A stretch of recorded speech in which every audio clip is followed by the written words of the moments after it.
Salut à toutes, salut à tous, bienvenue dans Hyperlink, votre cocktail de bulles de pixels qui décortique l'actualité et l'écosystème de la pop culture. Cette semaine, pour ce numéro, je dirais, un peu spécial, Jonathan qui danse déjà, tout va bien? Ah oui, ça, j'aime danser ici quand je suis ici, toujours. Grand retour en plateau. Oui. Ça fait un moment qu'on t'a pas vu, ça fait un moment qu'on ne nous a pas vu parce qu'on s'est un petit peu reposé la semaine dernière. Beaucoup de news, du coup, à traiter cette semaine.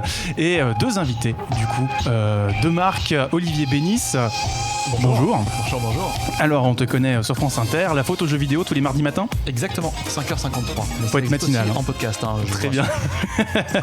Alors, comme tu traites des jeux vidéo sous un angle, qu'est-ce qu'on en conserve, si je dis pas de bêtises? C'est ça, qu'est-ce qu'on en conserve, et puis essayer de parler de jeux vidéo à la fois aux gens qui jouent et aux gens qui ne jouent pas du tout et qui auraient quand même envie de découvrir des univers un peu différents et des choses que peuvent apporter le jeu vidéo au niveau culturel.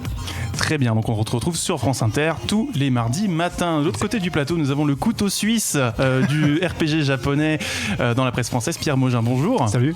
Alors on te connaît dans le Journal du Geek, dans JV le Mac, dans Canard PC, dans le Casque et l'Enclume, podcast où tu es chroniqueur avec Jean Z, et également auteur de la légende FF6 chez Sœur d'édition qui trône devant toi, traduit en anglais si je dis pas de bêtises. C'est ça, c'est la version anglaise après le Kickstarter qu'il y avait pour le traduire justement. La classe, donc nous avons deux auteurs de Sœur et deux admirateurs de FF en face à face. Jonathan, toi tu avais écrit... ce qui est à côté de moi, Final Fantasy 4 et 5, mais moi c'est pas encore en anglais. bientôt. Pas encore, bientôt, on te le souhaite. Je pense que la thématique de l'émission se voit de loin. J'ai pas vu de point commun. On va parler de Farming Simulator. Les Pokémon. Tout à fait. On va parler de Pokémon, très bien. Vous savez que c'est les 20 ans de Digimon cette année. Voilà, je le place à chaque fois. Donc on va parler effectivement de FF15, grand bilan à quelques jours de la sortie de l'épisode Ardyn. Que faut-il retenir de FF15? Que faut-il retenir de ce grand chantier pharaonique? Et qu'est-ce que ça annonce pour la suite chez Square Enix? Autour du plateau, donc on a Jonathan, bien sûr. On a Titouan. Salut. Comment ça va? Ça va très bien. Un petit peu chaud parce que enchaîner deux émissions, ça donne chaud. Bien sûr, tu animes le Before eSport juste avant. C'était quoi cette semaine? On a parlé de l'association France eSport, donc qui regroupe un petit peu toutes les associations principales qu'on peut avoir en France pour structurer un petit peu tout ce domaine qu'est l'eSport. Voilà. Très bien. Donc on te retrouve effectivement en podcast sur VL. Tout à fait. Très très bien. Juste au-dessus de Hyperlink. Juste avant, effectivement, tous les dimanches à 16h et non pas à 17h. Et Grégoire, comment ça va? Ça va et toi? Grande nouvelle, je me suis mis à Apex Legends. Et c'est alors. De la merde, voilà, c'est fini. J'ai installé le jeu pendant 3 heures, j'ai joué 2 parties, j'ai désinstallé. Hot take, du coup, une c'est tragédie en 3 actes. Voilà. Traduit en anglais. On a les nouvelles de tout le monde, c'est parfait. Vous pouvez toujours nous suivre sur les réseaux sociaux, hashtag HPL, sur Twitter, on vous lit. N'hésitez pas à partager avec nous vos questions, vos remarques et vos anecdotes sur le chat. On salue Captain Nexus 6, on salue Mafouba, grand habitué. Hyperlink numéro 87, critique Devil May Cry 5 avec Titouan et Captain Marvel avec Jonathan. Mais pour l'heure, c'est parti pour les news. News qui commence avec un certain Pierre Taki. Je m'appelle Pierre. Des drôles d'histoires chez Sega au Japon. Raconte-nous un petit peu ça. Tout à fait. Donc Masanori Taki, de son vrai nom, alias Pierre Taki, a été arrêté pour consommation et possession de cocaïne. De ça découlent plusieurs choses. Premièrement, les ventes du jeu Judgment, dans lequel il prêtait sa voix et surtout son image à un des personnages du jeu.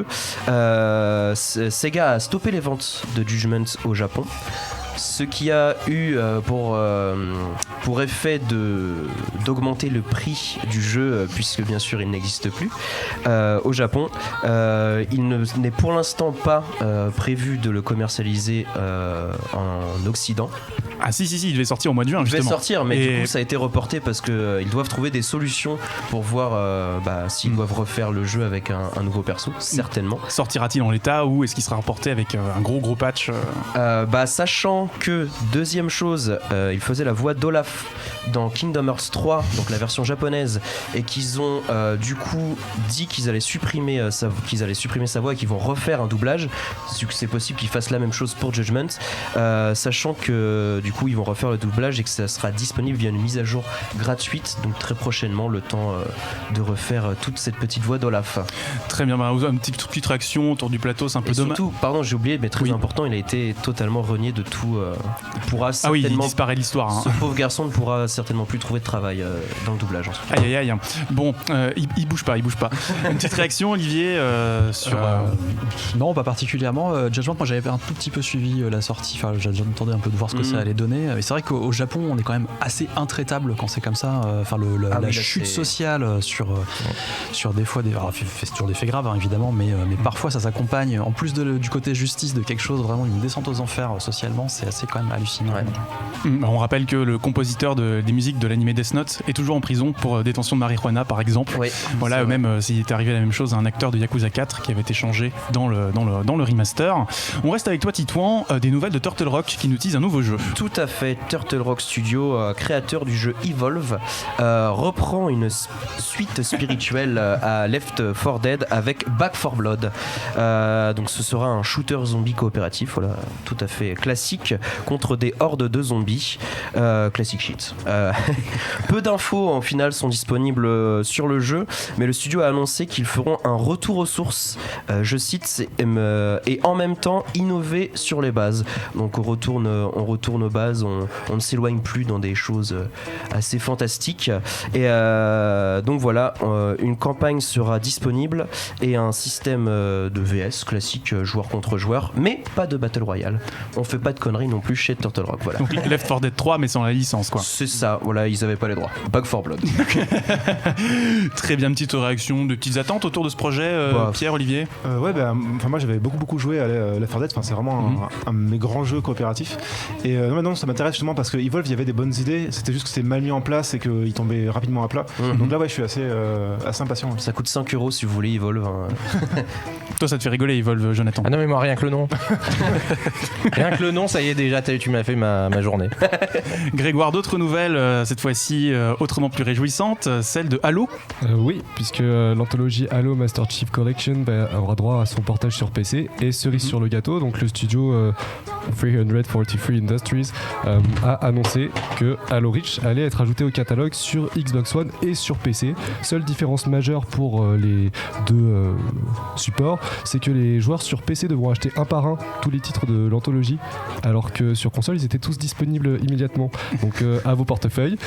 Alors il n'y a pas encore de date précise, mais Microsoft a promis de donner plus d'infos lors du Halo Championship Series Invitational qui a débuté le 15 mars, avec pourquoi pas du nouveau sur le très attendu Halo Infinite, autour duquel donc Ross, le PDG de 343 Industries, a promis qu'on aurait des news au plus tard lors de l'E3 de cette année. Très bien, donc un bon petit retour de Halo, en attendant des nouvelles d'Halo Infinite, tu l'as bien dit. Content de voir arriver cette licence sur PC? Moi oui, parce que du coup j'y ai jamais joué en fait. T'as jamais eu une Xbox? Si, j'y ai joué un tout petit peu chez des potes et tout, et comme je suis plutôt PC en termes de FPS et tout ça, j'ai jamais vraiment pu accrocher à Halo parce que le FPS au pad pour moi c'est pas possible. Je comprends que des gens y arrivent, mais moi je peux pas. Donc peut-être qu'Halo avec une souris et un clavier, ça peut être assez cool. Alors il faut qu'ils repensent les contrôles, car il va falloir tout refaire. Il va falloir absolument tout refaire de zéro, parce qu'apparemment j'ai cru comprendre que c'était compliqué, manette souris pour des contrôles façon Halo. Pierre. C'est compliqué dans le sens où les ennemis justement ont des réactions liées à la manette. Donc en fait c'est moins précis qu'avec une souris, parce que les ennemis vont avancer de manière moins rapide pour que le joueur puisse les viser facilement à la manette. Donc faut revoir aussi le rythme du jeu. Ok, pas mal, un petit chantier, mais sans doute ils auront les moyens de le mener à bien. Jonathan, des nouvelles, autre chantier sur le trottoir d'en face chez Google qui prépare son entrée dans le jeu vidéo. C'est en tout cas ce qui se murmure. C'est vrai qu'on a eu un tease pour jeudi prochain, une conférence le 19 mars. Alors, oui, évidemment, c'est bien ça. Mardi. Mardi ? Nous sommes le 17. Nous sommes le 17. Oh mon Dieu, le temps file trop vite, je suis navré. Bon, pour aller assez vite, il se murmure plein de choses, notamment la présence à cette conférence de pas mal de gros poids lourds du milieu, en tout cas de gros parties d'influence et de studios comme par exemple Ubisoft. Mais c'est vrai que la question que tout le monde se pose, c'est qu'est-ce que Google va mettre en place sur ce domaine sur lequel il est encore assez vert, on va dire, pour rester lui, voilà. Et comme donc, alors ça va être mardi, donc le 19 mars, donc pas mal de gens attendus au milieu, et au niveau des annonces, on est encore un peu dans le flou. Il se murmure plein de choses, on va dire. Du hardware. Voilà, du hardware, probablement pas mal de choses au niveau de ça, donc là on attend de voir pour mardi. Oui, Grégoire. Alors apparemment, ce qui serait déjà acté, c'est une nouvelle console, et étant donné qu'ils ont déposé des brevets aussi il y a quelques jours sur avec les manettes, gestion de notification et pour une manette, et puis il y a le service, peut-être le service de streaming, ils étaient passés en phase de test technique sur Assassin's Creed Odyssey avec Ubisoft, donc pourquoi pas les deux grosses annonces à voir. Mais après, c'est quand même un grand pas en avant pour Google qui s'est tenu à l'écart, enfin c'est le seul géant américain qui s'était tenu totalement à l'écart de l'industrie vidéoludique jusqu'à maintenant. Et le lien avec Assassin's Creed serait logique étant donné que Jade Raymond a été promue à la tête de cette branche et elle a elle-même été productrice sur les premiers Assassin's Creed, donc la boucle serait bouclée. Voilà. Je vois pas mal de gens fantasmer sur une arrivée de Reggie Fils-Aimé chez Google. Mais ouais. Non, je sais pas. Body is ready. Voilà, un certain Kokobé, voilà, pour ne pas le citer. Kokobé. Petite réaction, oui. Mokobé. Non, Kokobé. Ah. Ça aurait été impressionnant, mais. Une petite réaction, Pierre, sur l'entrée de Google. C'est intéressant parce que c'est vrai qu'ils ont quand même les moyens d'avoir vraiment un vrai fort catalogue en fait. Surtout avec Jade Raymond qui justement a bossé chez Ubi, mais notamment chez EA aussi. Donc elle a l'habitude de gérer des gros projets. Donc c'est intéressant de voir ce qu'elle va faire là-bas. Ouais. Et donc Jonathan, on reste avec toi car on a des nouvelles du côté du cinéma, peut-être le plot twist de l'année. Le plot twist manga, Best Anime Betrayal de l'année. Ah non, les animés c'est moi après, mais d'accord. On va commencer par le cinéma live. James Gunn qui revient chez Marvel. Voilà, enfin chez Marvel et même Disney, puisqu'il a été réengagé pour réaliser Guardians of the Galaxy 3. Donc on rappelle les faits très rapidement. Le 20 juillet 2018, il avait été licencié par Disney à cause de tweets qu'il avait fait il y a 10 ans, qui ont été supprimés, notamment des blagues sur la pédophilie. Et il y a eu une vague de protestations en sa faveur pour qu'il soit réengagé, notamment les acteurs de Guardians of the Galaxy avaient tous dit qu'ils voulaient qu'il soit réengagé. Dave Bautista particulièrement avait été très vocal là-dessus, jusqu'à même limite demander à Disney de le virer. Sauf que James Gunn, lui, a été très classieux, il a vraiment bien accusé le coup. Il avait commencé à bosser sur Suicide Squad 2 chez DC, donc là il a été réengagé. Il n'a pas été, en tout cas pas ce qu'on sait, viré de Suicide Squad 2, donc il y a des chances qu'il le finisse ce projet, donc la production notamment vers la fin 2020, et que il enchaîne après avec Guardians of the Galaxy, ce qui fait que de Suicide Squad 2 ça serait probablement 2021 et Guardians of the Galaxy 3 ça ferait horizon 2022. Donc ça veut dire qu'il va rusher Suicide Squad 2. Il va le bâcler, ça va être génial. Comme le premier, tu veux dire. Attention, le script de Guardians of the Galaxy 3 est, ce qu'on nous dit en tout cas, déjà fini. Ah, donc en plus il travaille pas sur Suicide Squad 2 en fait. Bah là je pense qu'il le fait, mais c'est-à-dire que là le script est déjà fait, il n'y aura pas grand chose pour mettre en production. Disons que oui, vu la fin du deuxième, on se doute que le troisième était déjà écrit avec un personnage très important qui va peut-être arriver. Donc, c'est ça. Et puis après, alors par contre la question c'est qu'est-ce qui va se passer à la fin du gros film qui va nous arriver au mois d'après. Olivier, une petite réaction, je te voyais sourire. C'est pas tellement une réaction en fait, c'est que j'arrive pas à comprendre ce qui a motivé cette décision. C'est qu'à l'époque il y a eu une espèce de branle-bas de combat, tous les acteurs se sont mobilisés, il y a eu des pétitions pour qu'ils reviennent, ça a rien fait, et là d'un coup il le réintègre et l'argent, enfin je sais pas, peut-être qu'il y a un truc qui nous échappe à tous, il doit y avoir quelque chose, c'était un cheval de Troie depuis le début. Ah là là. Il y a des gens qui disent ça, qu'il l'a envoyé chez DC en fait volontairement en le virant et que du coup il le récupère juste pour flinguer l'autre projet. Idées, Très bien, très bien. Bon on suivra ça de très près. On finit ce point news avec un gros pavé de chez Netflix qui annonce la production de 4 séries de Japanime, donc comme quoi Devilman Crybaby a fait des petits. On commence avec Dragon's Dogma, donc la licence culte de Capcom, qui a été confiée au studio Sublimation, qui est un jeune studio qui a tout approuvé, notamment en termes de mélange 2D et CGI.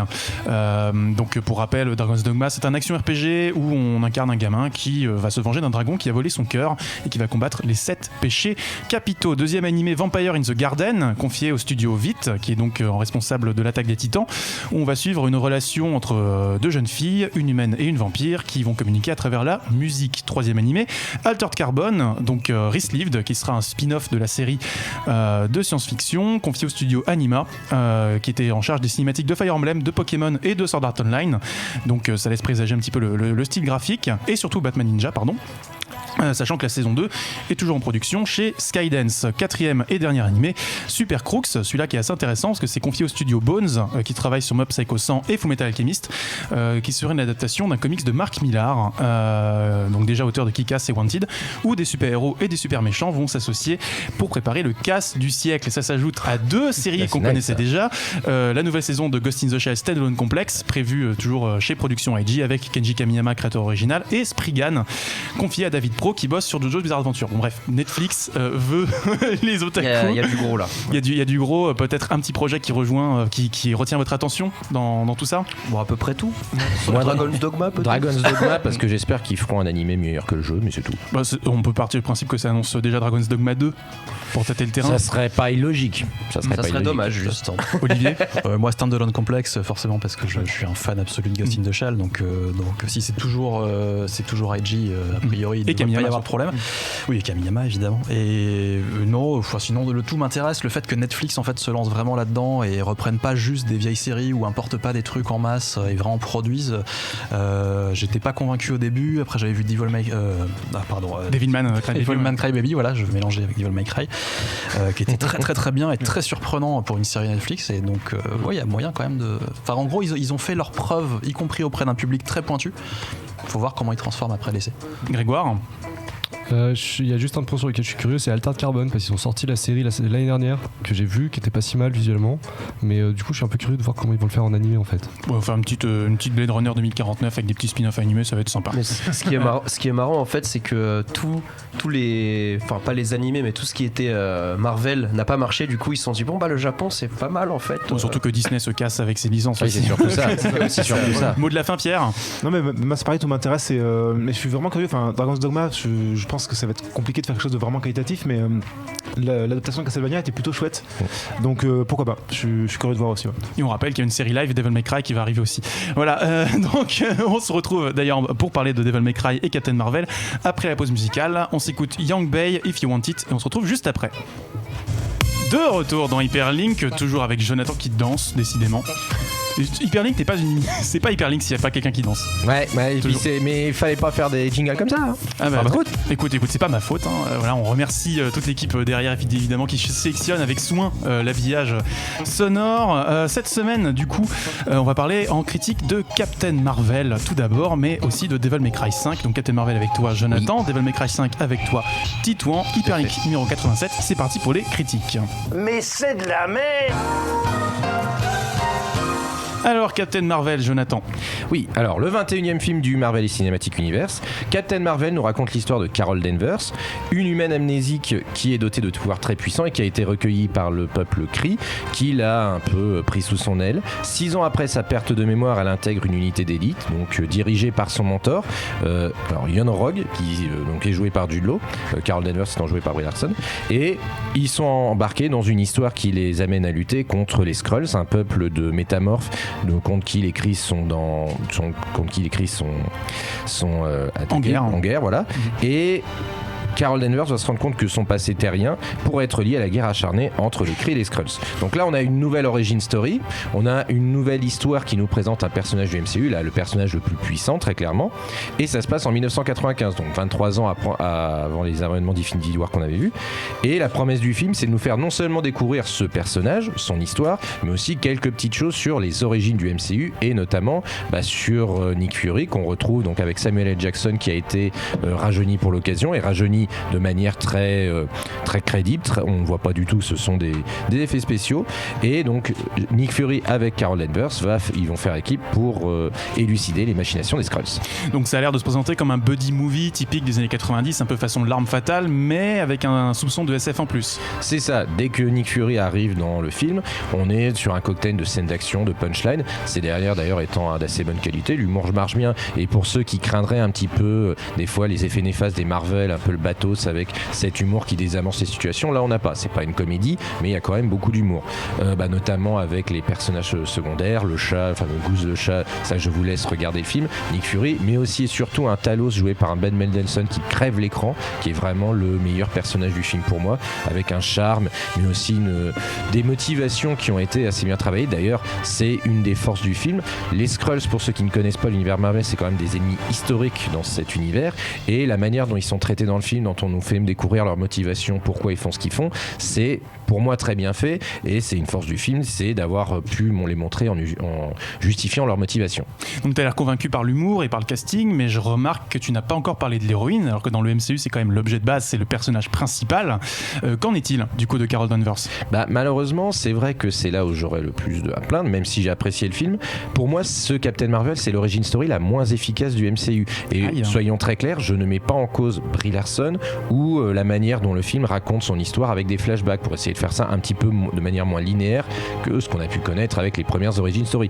Moi, ce qui m'embête plus, c'est la caractérisation du personnage. Un personnage dont on lui dit très tôt dans le film qu'elle a des doutes, mais qu'on ne les voit pas, et à qui en fait on n'a pas vraiment accordé de faiblesse, on n'a pas accordé de choses à surmonter, et on lui a pas donné une personnalité aussi claire ou définitive qu'un Iron Man ou qu'un Captain America pour la caractériser. Du coup, quand il arrive des scènes, et il y a des scènes fortes dans le film, notamment par rapport à son passé, par rapport à comment elle veut le surmonter, il y a des choses qui sont très belles, des choses qui sont bien faites, mais qui pour moi auraient pu être bien meilleures et avoir plus d'impact. Et c'est ce que je trouve dommage. Et malheureusement, je pense qu'elle risque d'être mieux caractérisée dans Endgame ou dans d'autres films plus tard que dans celui-là. Donc finalement, bilan plutôt mitigé. J'ai passé un bon moment, mais j'ai plutôt apprécié, mais je suis un peu déçu parce que j'en attendais plus. Alors, est-ce que c'est la faute aux scènes d'action qui sont correctes, mais qui, dès qu'on passe au combat à main nue, malheureusement, on voit les cuts qui sont faits pour éviter que les acteurs n'aient l'air assez incompétents, parce que clairement, c'est pas eux qui se battent lors des scènes de combat à main nue. Est-ce que c'est à cause de la playlist qui est très agréable? En plus, c'est les années 90, donc je les connais un petit peu. Mais voilà, je savais pas que les intelligences artificielles aimaient le Nirvana. Maintenant, grâce à ce film, je le sais. Mais voilà, c'est appréciable, mais c'est pas forcément aussi thématiquement ou aussi bien intégré, par exemple, qu'un Guardians of the Galaxy. C'est pas aussi fluide que ça. Et voilà, pour moi, c'est un divertissement qui est très honnête.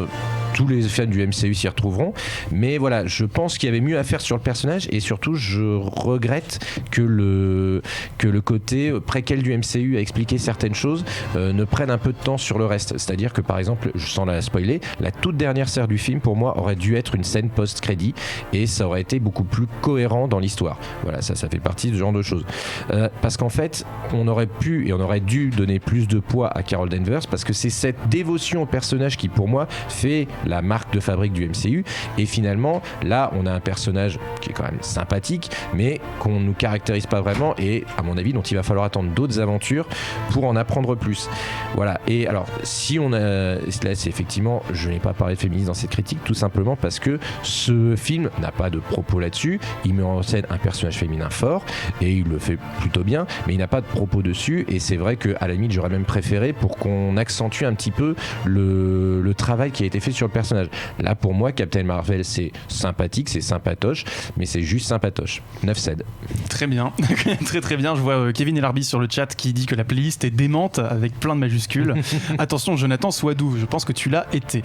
Mais elle est très bien, c'est juste qu'elle aurait pu être mieux utilisée. Pierre, Olivier, une petite réaction, vous avez pas vu Captain Marvel, je crois. Ouais. Non, donc des petites attentes, ou vous êtes client ou pas du MCU? Moyenne, enfin, je trouve pas ça désagréable, c'est juste que j'ai un peu du mal avec la construction de chaque film, en fait, où je suis jamais vraiment surpris par la mise en scène ou par des idées visuelles. Du coup, je trouve ça joli, bien fait, mais j'ai pas d'attente particulière. Olivier, du coup pas vu encore pour l'instant, mais faut que je m'y précipite assez rapidement quand même, parce que j'attends vraiment beaucoup d'Avengers Endgame, et comme le personnage était extrêmement bien teasé à la fin du précédent, voilà, ça donnait envie de le voir, alors que pour l'instant, qu'au départ, c'est pas forcément un personnage qui a beaucoup d'intérêt pour moi, mais c'est que je trouve intéressant. Le shipping est très très fort en fin de trailer, effectivement. Grégoire, toi je te voyais tressaillir pendant la critique. En fait, je suis totalement d'accord sur le point où il y avait un traitement dans le film qui aurait pu être être meilleur, notamment au début. En termes d'univers, tout simplement, de la planète Kree, il manque des. En fait, il y a un truc qui a beaucoup pêché, c'est que les réalisateurs et l'équipe autour a manqué d'inspiration et que derrière, il y a des scènes de remplissage alors qu'ils avaient tout le potentiel en main pour exploiter au mieux l'univers qu'ils avaient. Ce que tu veux dire, c'est que c'est peut-être pas assez incarné en fait. C'est un peu ça, je pense qu'ils ont manqué d'inspiration. Après, il y a un point sur lequel j'ai pas du tout eu la même lecture, c'est sur le personnage féminin. Pour le coup, je l'ai trouvé beaucoup moins bien traité et pour une fois, ça fait des mois qu'en tant que fan de DC Comics, j'attends de pouvoir le dire, mais Wonder Woman supérieur à Captain Marvel. Donc voilà, c'est dit. Non, le personnage féminin, il y a un problème dans le traitement autour du personnage féminin ici, c'est que l'équipe est partie du principe qu'il manquerait de crédibilité, je pense, du fait d'être une femme, alors que c'est pas du tout le cas. On l'avait vu avec Wonder Woman.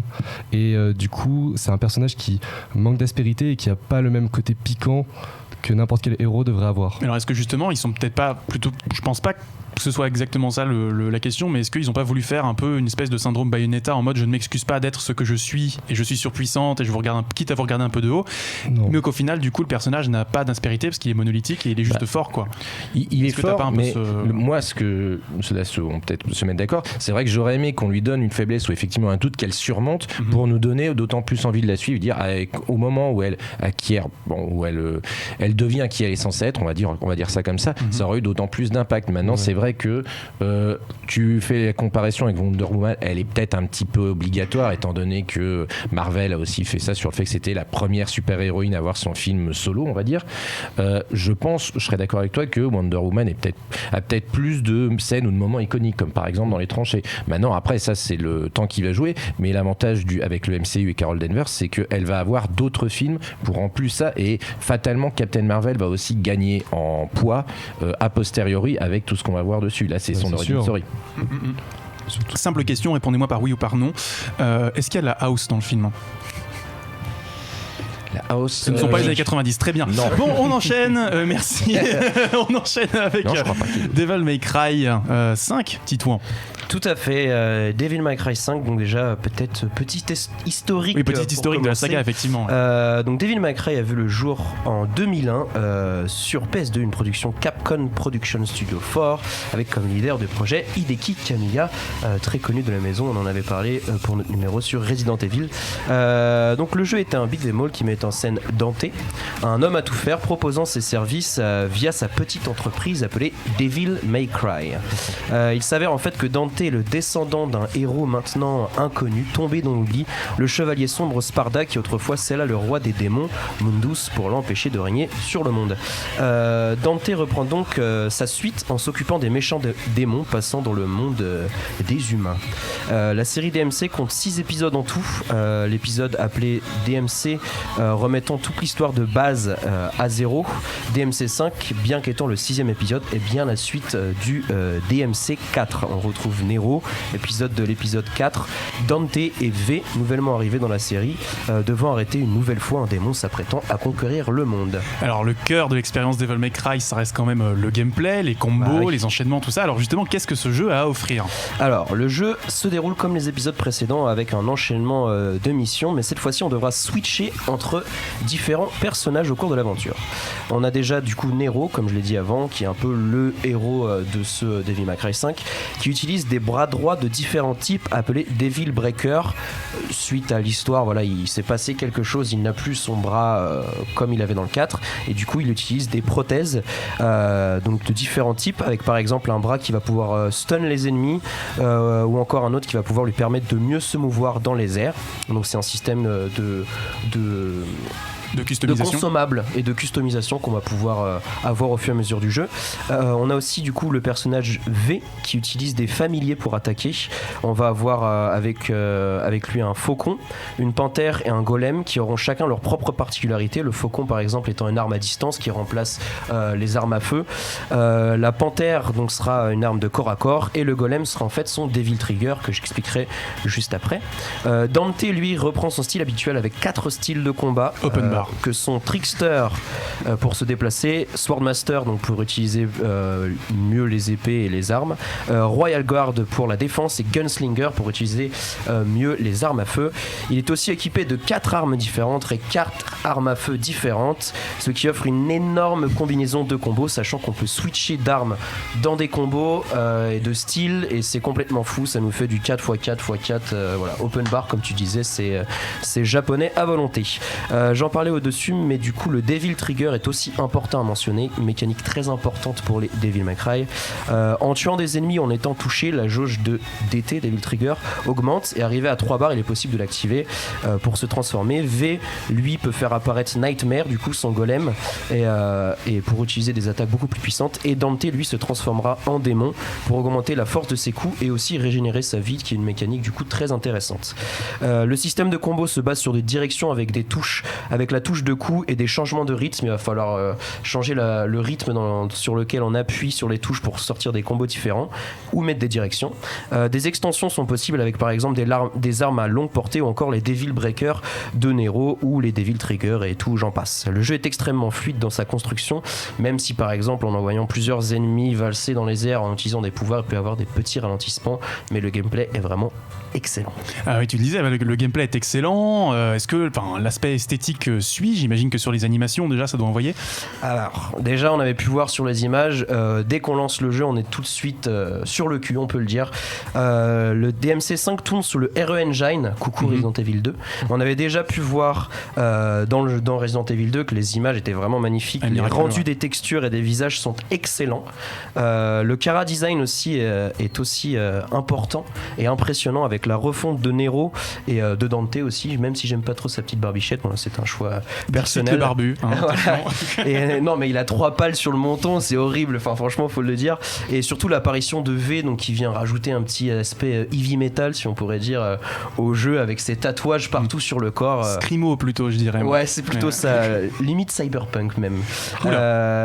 Les musiques sont aussi vraiment de bonne manufacture, avec un mélange de métal, hard rock qui viennent ponctuer l'aventure. On a aussi quelquefois plutôt des chansons chantées qui sont aussi sympas, pour les moments un petit peu plus doux. La drum and bass aussi un petit peu. Aussi de la drum and bass pour être un peu plus actuel dans son temps. Au niveau du son d'ailleurs, il y a quelques indicateurs sonores qui sortent des haut-parleurs de la manette, ce qui est assez sympa au final, même si un peu gadget. Voilà, ils s'en servent mais ils auraient pu s'en passer. Le sound design sinon est encore une fois excellent, avec un nombre de sons organiques et gore assez impressionnant. On en a cette explosion de sang qu'on peut voir, on en a pour tous les goûts. Devil May Cry 5 du coup est un indispensable si vous avez aimé les précédents épisodes, et si vous ne connaissez pas encore la licence, ça peut être aussi un bon point d'entrée, puisque dans le jeu il est résumé toute l'histoire auparavant dans une petite cinématique assez sympa à voir, donc il est ouvert à tous. Un pour les fans et pour les nouveaux venus. Oh là là. Exactement. Olivier, Pierre, vous y avez joué? Oui. Pierre peut-être parce qu'il en a fait la critique, je crois.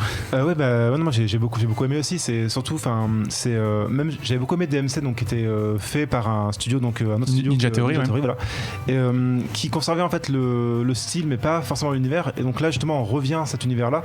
Et en fait mine de rien, même si DMC est un très bon jeu, le 5 a cette folie en plus en fait, qu'il n'avait pas que c'est unique. Enfin, il y a un côté vraiment très japonais là-dedans. Et assumé. C'est une école de système qui est vraiment assumée, et ça va dans tous les sens, c'est très second degré. Il y a vraiment un côté complètement ils ont pas de limite en fait. Et le chapeau. Ouais, la scène du chapeau. Voilà, tu t'en dis rien. Mais voilà, juste pour ça, effectivement, ça vaut le coup de le voir. Mais voilà, il y a ce côté sage, qui a été abandonné par rapport à DMC, et je trouve qu'il retrouve cette folie et cette espèce d'identité un peu. D'identité très viscérale qu'avait la série. Ouais. Et alors moi, ce qui m'avait surpris dans ta critique, c'était justement que tu disais que le jeu avait un volet plus mélancolique et peut-être plus autoréflexif aussi, ce qui est intéressant, vu l'âge de Hideaki Itsuno. C'est ça, c'est qu'en fait, on sent qu'il y a une vraie cassure en fait, où l'arrière-garde des vieux DMC est vraiment cassé par ce DMC5 en fait, comme si c'était vraiment le successeur et qu'il avait envie un peu de briser les murs et de trouver sa propre identité. On dirait surtout que ça sera le dernier en plus. Il remet pas mal de choses en question et on sent que... Du moins peut-être avec Dante Virgil l'affrontement, je pense que c'est vraiment, si d'autres viennent, ce sera plutôt avec du Nero et voilà.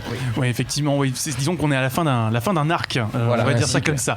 Olivier, tu parlais de folie, il y a notamment le générique, la scène d'introduction avec une baston au ralenti partie avec Nero qui sort d'un camion avant d'y revenir. Ah, ça c'est Ça dure quelques secondes dans la vraie vie et ça dure 5 minutes en truc. C'est incroyable à voir et quand on commence à voir ça, on fait d'accord. Là, on est revenu côté, ça va être n'importe quoi. On est presque plus proche d'un Bayonetta en fait. Oui, complètement. En termes de folie et de n'importe quoi. Et pourtant, comme tu disais, il y a aussi un gameplay qui est vraiment au taquet. Enfin, on sent les années et presque la décennie d'expérience sur ce truc-là.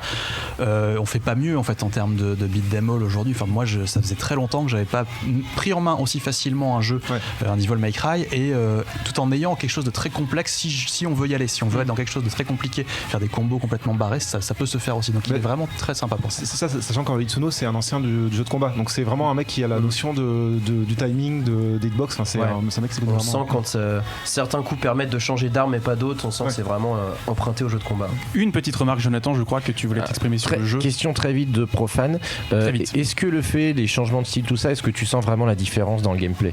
Ah oui, carrément. Enfin, moi personnellement, je joue que en trickster pour avoir la mobilité durant les combats et pour. C'est en fait le jeu te permet d'exprimer ton style. D'accord, non mais voilà. C'est presque tu me l'as vendu. En fait. D'accord, donc tu me l'as vendu. Le jeu n'a rien à voir si tu changes de style. Et plus tu y joues, mieux c'est. D'ailleurs, tu vas apprendre effectivement. Donc c'est peut-être ça aussi qui fait que les premières heures peuvent être un petit peu difficiles. Mais le jeu t'encourage à le refaire en niveau de difficulté supérieur. On dira un petit goût de reviens-y. Tout à fait. Merci à vous deux pour les critiques de cette semaine. On s'écoute tout de suite. On l'a déjà entendu en musique de fond. On s'écoute Devil Trigger de Casey et Ali Edwards et on se retrouve juste après. De retour dans Hyperlink, votre cocktail de BD Pixel qui s'ambiance avec des pauses musicales survoltées, parce qu'en même temps que c'est un bel argument de Devil May Cry 5, n'est-ce pas Titouan? Tout à fait, Thierry. Je m'appelle Karel, moi. Karel et son équipe, c'est vous. Hashtag Thierry et son équipe, ça marche aussi, mais c'est pas chez nous. Donc Jonathan de retour. Oui. Discrètement, discrètement en retard. Tu sens super pour FF15. Tu ressens la puissance du contre-champ, c'est incroyable. Bon, le mot est lâché, FF15, je pense que c'est le moment. C'est le moment du grand débat. FF15, le mal-aimé, de quoi FF15 est-il le nom? Où va Square Enix avec cette licence? C'est l'heure du débat. $50 que j'ai raison. Je tiens le pari. On se sent visé. Je monte à $100. Alors peut-être pour commencer, présentons Final Fantasy. C'est quoi l'ADN de cette saga? Déjà, c'est une saga qui a 30 ans, on peut dire, commencée sur NES par un certain gentil monsieur qui s'appelle Hironobu Sakaguchi, n'est-ce pas? Il y a toujours cette légende initiale de Final Fantasy qui, alors, j'ai jamais trop su du coup si c'était vrai ou pas parce qu'il y a eu des contradictions sur le sujet, mais qui disait que c'était censé être le dernier jeu de Sakaguchi, donc il avait l'appelé Final Fantasy parce qu'il pensait que sa boîte allait couler et que ça marcherait jamais. Et 30 ans après, ça, il s'est complètement planté, évidemment. 135 millions de tant ventes. mieux pour nous. Tant mieux pour nous. Final Fantasy, en fait, donc c'était son idée d'un RPG, d'un jeu de rôle, donc à la japonaise à l'époque, à une époque où c'était pas forcément si développé qu'aujourd'hui, il me semble. Enfin, c'était encore balbutiant. Dragon Quest avait un petit peu voilà, ça, on avait un peu débroussaillé les trucs. Mais c'était surtout le RPG à l'occidental, en fait, qui était très à la mode à l'époque, et même les Japonais jouaient quasiment qu'à des RPG à l'occidental. Wizardry, Ultima, c'était les références. Exactement. Wizardry étant une des énormes références japonaises, enfin au Japon en tout cas, qui est pourtant pas un jeu japonais. Et donc il a créé cette série de jeux. Alors qu'est-ce qui fait l'ADN de ces jeux, si on devait résumer à quelqu'un qui n'aurait jamais joué à Final Fantasy, c'est paradoxalement, c'est des histoires de relations entre personnes en fait. Enfin, c'est du jeu de rôle, mais c'est des histoires de connexion, c'est des histoires de famille, des histoires d'amis, c'est des histoires de camarades, de frères d'armes, tout ça. Enfin, c'est des jeux qui ont, au-delà de leur histoire très épique, très avec des monstres gigantesques, avec des enjeux énormes, c'est très à hauteur de personnages. Et je pense que c'est ça qui a fait beaucoup le succès, ou en tout cas c'est ça qu'ils ont vite compris qu'en fait c'était ça qui faisait le gros intérêt du truc. On est passé des épisodes 1 et 2 où les personnages étaient encore vraiment à l'état d'ébauche et tout, au 3, au 4, au 5, au 6 où là on est arrivé à des espèces de jeux coraux en fait, avec vraiment des personnages presque par dizaines par moment, et ce qui comptait c'était d'où viennent ces personnages, où vont-ils et comment vont-ils y aller ensemble. Jonathan, c'est ça. Déjà il y a effectivement le fait que c'est quand même beaucoup plus centré sur les personnages que sur l'histoire de manière générale, mais aussi que c'est souvent le même jeu, c'est-à-dire que, et c'est important aussi, même si la superficie change beaucoup, le cœur c'est quand même effectivement sur une équipe de personnages qui parcourt le monde. Au départ, pour un petit enjeu, effectivement ça se termine en lutte épique pour sauver le monde, avec quelque chose d'assez linéaire, et autour pas mal d'activités, de quêtes annexes, ce genre de choses à faire, de combats. Donc on retrouve quand même une matrice de base, plus ou moins triturée, malmenée selon les épisodes. Il y a des épisodes beaucoup plus audacieux là-dessus, mais c'est cette base-là qui a fait FF15 et qui a fait aussi une grosse partie du genre JRPG. Alors justement, Olivier, tu disais que FF c'est des histoires de personnages. Pierre, est-ce qu'on peut dire que du coup FF15 est authentiquement un authentique FF? Dans son ADN, oui. Enfin, c'est vraiment une histoire de plusieurs personnages qui partent à l'aventure. Donc c'est pas un vilain petit canard. Non, vraiment dans ses bases, dans sa construction, c'est typiquement un FF en fait. C'est vraiment ces personnages qui sont la bromance. C'est la bromance.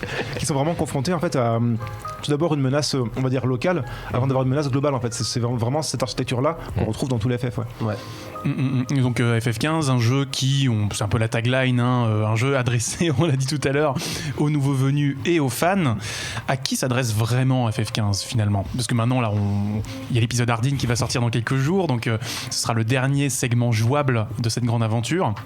Et on est un petit peu ici pour en faire le bilan. À qui s'adressait FF15 finalement? Bizarrement, ça s'adresse aux fans et aux nouveaux venus. Non, en fait, la tagline est très commerciale et pour ceux qui n'ont jamais joué au jeu, c'est vraiment littéralement la première phrase qu'on voit en lançant le jeu avant même d'arriver à un menu, c'est un Final Fantasy pour les fans et les nouveaux venus. Donc il y avait vraiment cette ambition-là au départ. Ouais. Et plus on y joue, plus on se dit qu'effectivement en tout cas moi j'ai trouvé que ça s'adressait un peu aux deux. C'est que ça essaie de ramener des nouveaux venus qui seraient arrivés d'autres types de RPG ou de monde ouvert ou de jeux un peu comme ça, en leur disant hey, regardez, Final Fantasy fait aussi ça. Et ça essaye aussi, parfois maladroitement, de conserver les fans en leur disant voilà, il y a tous les éléments que vous aimez, il y a des chocobos, il y a des modes, il y a des choses comme ça. Enfin, c'est parfois maladroit, mais en tout cas ça essaye. Grégoire, il repose. Alors après, perso, je trouve qu'il s'adresse quand même beaucoup aux fans. C'est les fans qui auront qui peuvent en profiter un max, parce qu'il s'appuie beaucoup sur des non-dits et des éléments un peu des évocations tacites de Kingsglaive, le film. Il y a beaucoup de, par exemple, la disparition de l'empereur. Enfin, il faut avoir vu Kingsglaive pour comprendre que derrière la cinématique de 5 secondes qu'on a dans le film, alors que c'est un personnage quand même clé dans l'écosystème du jeu, il y a une vraie histoire. Et donc là, de ce point de vue-là, il s'adresse plus aux fans, et peut-être c'est le côté monde ouvert qui essayait d'attirer des nouveaux joueurs, surtout cette présentation d'un Final Fantasy monde ouvert.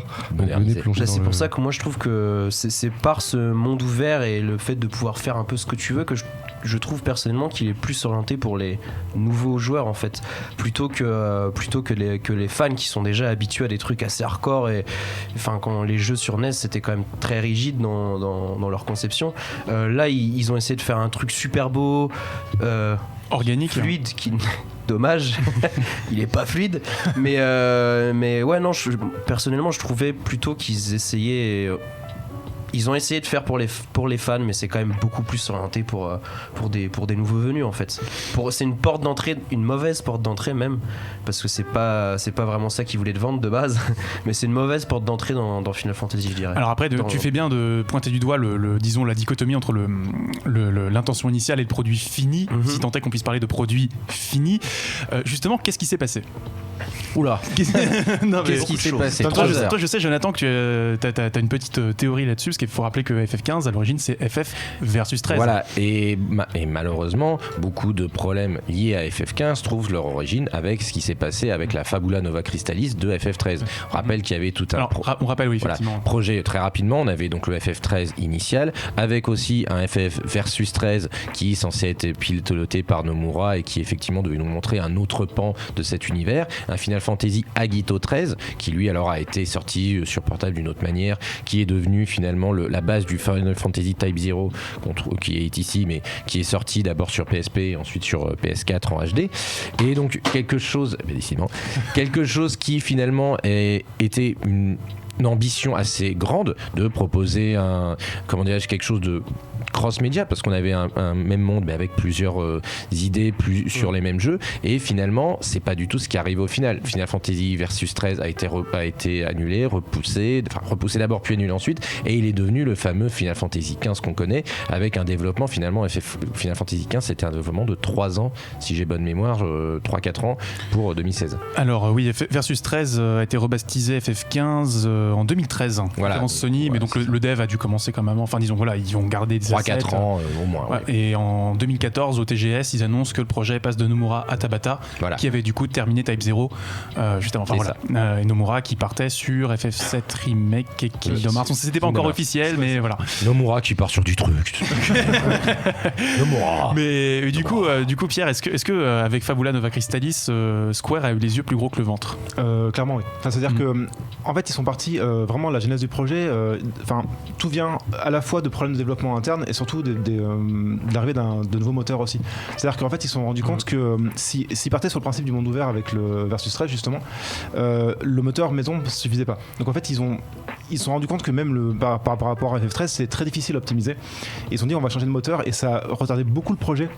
Parce qu'ils ont été obligés d'en faire un quasiment de zéro, avec les bases qu'ils avaient, mais avec aussi une base d'Unreal Engine. Et ça s'est ajouté en fait au problème qu'il y avait en interne, parce que c'était un projet qui était un projet pharaonique, qui était difficile à gérer par Nomura. En plus, Sakaguchi était parti vraiment de FF pas très longtemps avant. Donc il y avait vraiment ce côté où il y a beaucoup de gens qui arrivaient à des postes de décision. Et ils n'étaient pas du tout habitués à ça. En fait, ils supportaient une manière de travailler à la verticale, et là c'est devenu à l'horizontale en fait. Donc même ça ils ont pas réussi à le gérer. Il y a eu énormément de problèmes d'ego, de gens qui passaient en fait de directeur à un élément parmi d'autres dans le processus, et c'était assez compliqué. Ouais.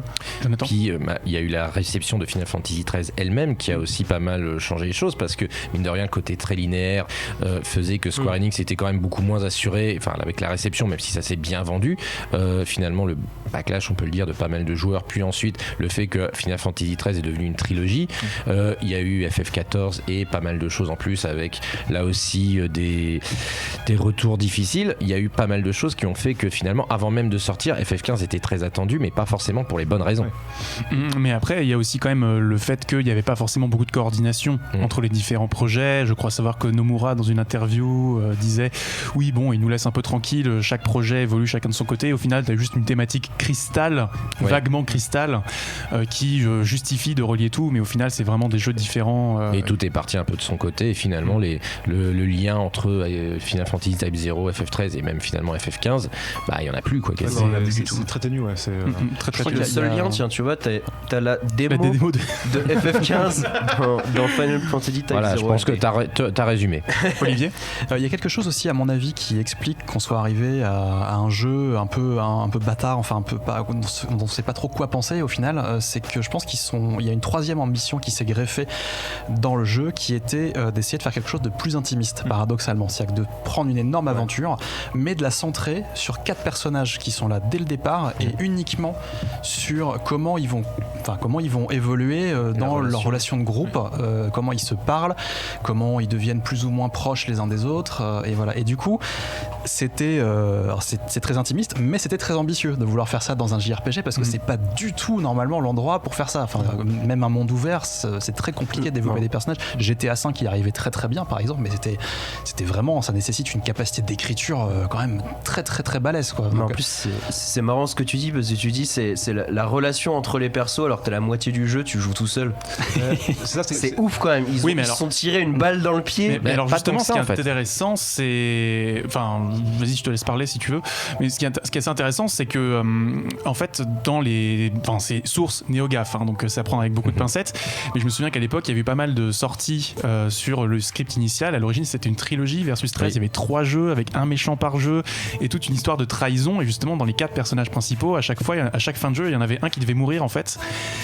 Et du coup on voit bien que c'est pas du tout ce qu'on a eu au final. C'est pas du tout ce qu'on a eu au sachant final, que ou alors si tu considères que chaque personnage a eu son DLC et que du coup il a eu sa petite aventure pour rectifier le tir solo, voilà. Mais après tout le monde reste vivant quand même. Voilà. Enfin, Où reste-t-il? Mais finalement sur le côté 4 personnages qui sont ensemble, dont les relations progressent, c'est vrai que finalement c'est dans le produit fini, en tout cas ce qu'on a eu quand c'est sorti fin 2016, c'était ce qui a été mis en avant jusqu'à la toute dernière scène, y compris après les crédits. C'est là où tu te rends compte que, et c'est moi ce qui m'avait fait aussi aimer le jeu malgré ses gros défauts, ils y sont, les défauts narratifs, les problèmes de transmédia que tu disais par rapport à Kingsglaive, finalement c'est que jusqu'au bout ils ont essayé de mettre ça en place, jusqu'aux quêtes avec les flageolets qui sont devenus célèbres. Et les rainettes. Il y a une quête sur les flageolets, mais comme beaucoup de choses dans le jeu, tu l'as fait et tu peux l'apprécier parce que les personnages réagissent sur tout.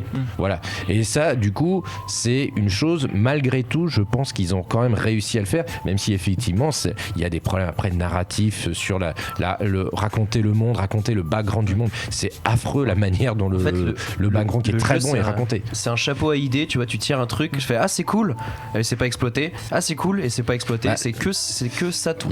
Est-ce que c'est pas justement un défaut de structure on tient une première moitié de jeu avec un monde ouvert très appétissant et on va faire de la rétention du joueur dedans, l'arrosant de quêtes annexes façon MMO justement, vu qu'il y avait FF11 et FF14 qui marchaient bien. Est-ce qu'il n'y a pas un peu ce côté-là aussi Pierre, je te vois, t'es pas forcément d'accord. Il y a ce côté-là en fait, mais pour moi c'est vraiment déduit de la manière dont c'est écrit en fait. C'est-à-dire que ça aurait marché si les personnages étaient vraiment bien écrits, que les dialogues marchaient bien et qu'on avait un vrai attachement pour ces personnages-là. Je pense que ça marchait. Enfin, je prends par exemple typiquement l'exemple de Red Dead récemment. C'est-à-dire que Red Dead, au bout d'un moment, en fait, le monde ouvert ne sert plus à rien. C'est-à-dire que vraiment dans les dernières parties du jeu, le monde ouvert, on passe plus de temps à s'y balader, voilà. Il se resserre sur les personnages. Et là, par la qualité d'écriture, en fait, on se resserre avec le jeu et on prend plaisir à voir ces gens-là qui évoluent entre eux. Dans FF15, ça n'arrive jamais ça. C'est-à-dire qu'à part effectivement la toute fin, je trouve qu'il y a vraiment une très belle scène par rapport à ça. Tout le jeu c'est très dilué en fait, et effectivement, je pense que le monde ouvert dilue ça, mais que jamais ils ont eu cette espèce de prise de conscience de dire on va resserrer, mais de manière intelligente et avec des vrais. Il y a des très belles scènes entre les personnages, mais elles sont en fait optionnelles parce qu'il faut que tu dormes à certains endroits. Il faut vraiment que tu explores le monde pour ça. Mais l'open world flingue le jeu en fait. Alors, à cause de justement, est-ce qu'il était nécessaire? Non. Il y a plein de FF qui sont pas du tout open world et assez linéaires dans leur façon de jouer. Ils sont pas non plus allés à fond dans l'open world, dans le sens où les quêtes annexes, c'est juste une ligne sur un bout de papier et fini. Je veux dire, il y a rien de. Enfin, quand tu fais une quête annexe dans Skyrim, tu découvres une mythologie, un mythe où tu rencontres un personnage, un héros d'un temps antique, quoi. Là, tu pêches. Là, tu pêches, tu vas tuer 2-3 limaces. Non, mais c'est de la fetch quest, oui. Il y a beaucoup de fetch quest, mais effectivement, comme le coup des flageolets, non, mais mine de rien, on en est à ce niveau-là. Là-dessus, sur l'écriture des quêtes, il n'y a pas beaucoup à sauver. Mais il y a les personnages. Alors là, après, effectivement, si on adhère à ça, moi, je sais que je l'ai fait le jeu en 47 heures, donc je l'ai fini en 47 heures. Du coup, j'ai beaucoup aidé. Mais on peut pas reprocher aux gens qui n'ont pas adhéré au personnage de pas adhérer au jeu, puisque finalement, c'est la glu qui fait que ça prend ou ça prend pas. Alors moi, je serais un peu moins catégorique. C'est-à-dire que je pense qu'effectivement, le monde ouvert, au final, est pas forcément réussi et du coup laisse un goût d'inachevé. Mais j'ai l'impression de voir ce qu'ils ont voulu faire. C'est-à-dire qu'ils ont voulu améliorer la manière dont on perçoit les personnages en les intégrant à tout ce qu'on faisait, y compris sur les quêtes annexes. Et il y a quelque chose qui est assez intéressant dans FF15 et ça, pour le coup, j'espère que c'est quelque chose qu'ils garderont plus tard. C'est tous ces petits dialogues en fait, qui servent à rien pendant les combats. Et ça apporte un truc, ça donne une épaisseur aux personnages, presque plus que les scènes où ils sont censés être développés. Le fait qu'ils se fassent des vannes entre eux en se battant contre un monstre qui parfois tombe à plat parce que c'est généré de façon un peu. Ils réagissent à toutes les quêtes. Ils réagissent à tout. Et ça, tous les commentaires en fait sont plus intéressants que les quêtes elles-mêmes. Les quêtes sont juste un support pour ça. Et s'ils arrivaient à faire ça en ayant en plus une vraie trame, une vraie ligne avec des quêtes intéressantes et tout, il y a moyen de faire quelque chose de super. Le souci en fait, c'est que avoir ces petites lignes de dialogue, c'est pas assez pour t'encourager à faire les quêtes annexes. Ça dépendra de chacun. Et ce sont des coûts de production quand même assez élevés. S'il faut doubler ça dans toutes les langues. C'est ce qui s'est passé en plus. Oui, mais justement, mais s'ils doivent refaire ça, s'ils doivent mieux l'intégrer. Ils n'ont pas pris des mauvais doubleurs en plus. Donc ils l'ont bien mis en avant d'ailleurs, parce que pour les avant-premières et tout, les doubleurs de chaque langue étaient présents. Enfin, moi j'ai vu l'avant-première française de Kingsglaive par exemple, tous les doubleurs français étaient là. Enfin, c'est très bonne qualité. C'est vraiment très très bien. Même si les doubleurs du jeu et les doubleurs du film ne sont pas les mêmes, et du coup il fallait avoir les droits des doubleurs du film pour les mettre là-dedans, ce qu'ils n'ont pas pu avoir finalement. Oui, parce que FF15 ce n'est pas Game of Thrones, on rappelle. Et non. non. Donc c'est peut-être une petite question de fin de première partie de débat. On voit qu'il y a quand même pas mal de péchés d'orgueil dans cette histoire. Est-ce que FF15 n'est pas le symptôme de... Enfin voilà, plus largement, est-ce que FF a toujours vocation à être le maître étalon du jeu vidéo, du JRPG ou du jeu vidéo contemporain? Est-ce qu'il peut encore le faire? Mais ils essaient plus. Oui, ils sont pas déjà. en fait. Mais est-ce que FF15 a essayé? C'est ça la question. Je suis même pas sûr. Je pense que. Est-ce que tu peux dire qu'ils ont essayé quand ils ont repoussé la date de sortie? On sait tous très bien pourquoi. Mais c'est pas ça, c'est quand ton Persona jeu 5, commence par. Persona 5. Quand ton jeu commence par un jeu pour les fans et pour les nouveaux, tu te rends bien compte que t'es pas là pour faire un. C'est juste pour essayer de rameuter un peu de gens et te faire découvrir l'univers. T'es pas là pour faire un truc gigantesque. Mais c'est qu'en plus, même quand tu vois la manière dont il était sorti, c'est-à-dire que Tabata était embauché pour finir le truc. C'est-à-dire que c'était même pas pour essayer de faire un produit quelque chose de qualité, juste pour finir, faut le terminer. Et donc, ça dit bien ce qu'est le jeu à ce moment-là. Ça le rend attachant aussi, du coup, dans un sens. C'est cette espèce de gros projet raté, mais qui, au final, il y a des intentions, il y a des trucs. C'est le mauvais élève, mais il est cool. Tu l'aimes bien. Bon, après avoir abordé le jeu dans sa substantifique moelle, on va revenir après sur de quoi, disons, l'écosystème Square Enix et ce vers quoi il se dirige dans la deuxième partie du débat. Pour l'heure, on va s'écouter Stand By Me, le générique de fin de FF15 interprété par Florence and the Machine. A tout de suite. De retour dans Hyperlink, votre cocktail de BE de pixels, toujours spécial bilan de FF15 avec Jonathan qui se dandine comme un poisson dans l'eau cette fois-ci. Une espèce de vague comme ça. Je fatigue. C'est nouveau. Ah, tu fatigues? Ouais. Oh, bah attention, on a encore une bonne demi-heure à tenir. Je suis fatigué, je suis pas fatigué pour le débat, bien sûr. Ah, très bien. C'est FF15 qui le fatigue. Attention, hein. Non. Bon, alors c'est parti pour la deuxième moitié du débat si vous le voulez bien. On a pas mal parlé du jeu en lui-même et on va dire essayer de retracer un petit peu les germes de son dysfonctionnement. Maintenant, on va se pencher un petit peu sur les conséquences que peut avoir FF15 sur l'avenir du JRPG et de Square Enix en tant qu'acteur de ce genre.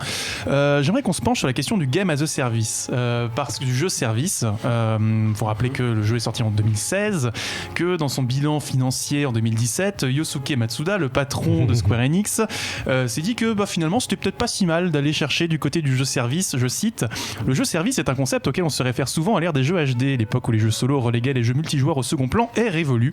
Les expériences multijoueurs tiennent désormais le haut du pavé et les jeux vidéo sont désormais conçus pour être appréciés sur une plus longue période. Nous nous engageons à développer des jeux qui ne seront pas simplement joués une fois après leur sortie, mais que les consommateurs pourront apprécier davantage et plus longtemps. Par ce biais, nous pourrons davantage satisfaire nos consommateurs, comprendre les actionnaires, et améliorer la durée de vie des jeux. Donc, est-ce que FF15 est le dernier clou dans la vision solo de Square? En gros, c'est ma question. En tout cas, leur truc, ça a marché. J'ai jamais acheté les DLC, j'ai jamais relancé le jeu. Bon, ça c'est dit. Grégoire, tu voulais. Ce qu'il y a sur FF15, la manière dont ils ont écrit l'histoire à l'origine, perso, j'avais l'impression que quand ils nous filent un DLC sur Prompto, un sur Gladiolus et puis un sur c'est Idris. C'était kits narratifs. Ceux-là, je veux dire, la logique veut que n'importe quelle personne qui a fait des études pour écrire une histoire n'enlève pas le background de 3 des 4 personnages principaux de son histoire en fait. Donc si ça a été fait comme ça, voilà, c'est pour une histoire de thunes et ils avaient anticipé le fait de tiens, on va balancer un DLC, on va balancer un autre DLC, on va balancer un autre DLC, et là en fait en trame de fond à moyen terme, ils ont transformé Final Fantasy en Game as a Service et donc personne n'est choqué de voir débarquer des nouveaux DLC cette fois qui vont plus loin que ce qu'on aurait dû avoir dès le début. Alors ma question c'est par rapport, vas-y Jonathan. Non, parce que pour rebondir là-dessus, et je pense pour revenir aussi à ce que tu veux dire, parce que tu parlais du côté solo, mais il y a aussi tous les patchs et toutes les mises à jour qui ont rajouté des choses. Tu parlais de Game as a Service, mais le fait justement que tu puisses aller partout avec la voiture, le fait de changer la narration quand même, mine de rien, de rectifier, ils ajoutent d'ajouter des choses, de rectifier des choses, aussi. Mais voilà, de terminer le jeu, parce qu'il faut le dire quand même si on peut apprécier FF15 autant qu'on veut, il faut quand même dire des choses. C'est que du coup, est-ce que le jeu solo va devenir une rareté, en tout cas quelque chose. En tout cas, ce qui est certain, c'est que Square Enix veut rentabiliser au maximum FF15. Assassin's Creed Odyssey, le petit featuring, on s'en souvient, Origins ou Odyssey, je sais plus, je crois que c'était Origins.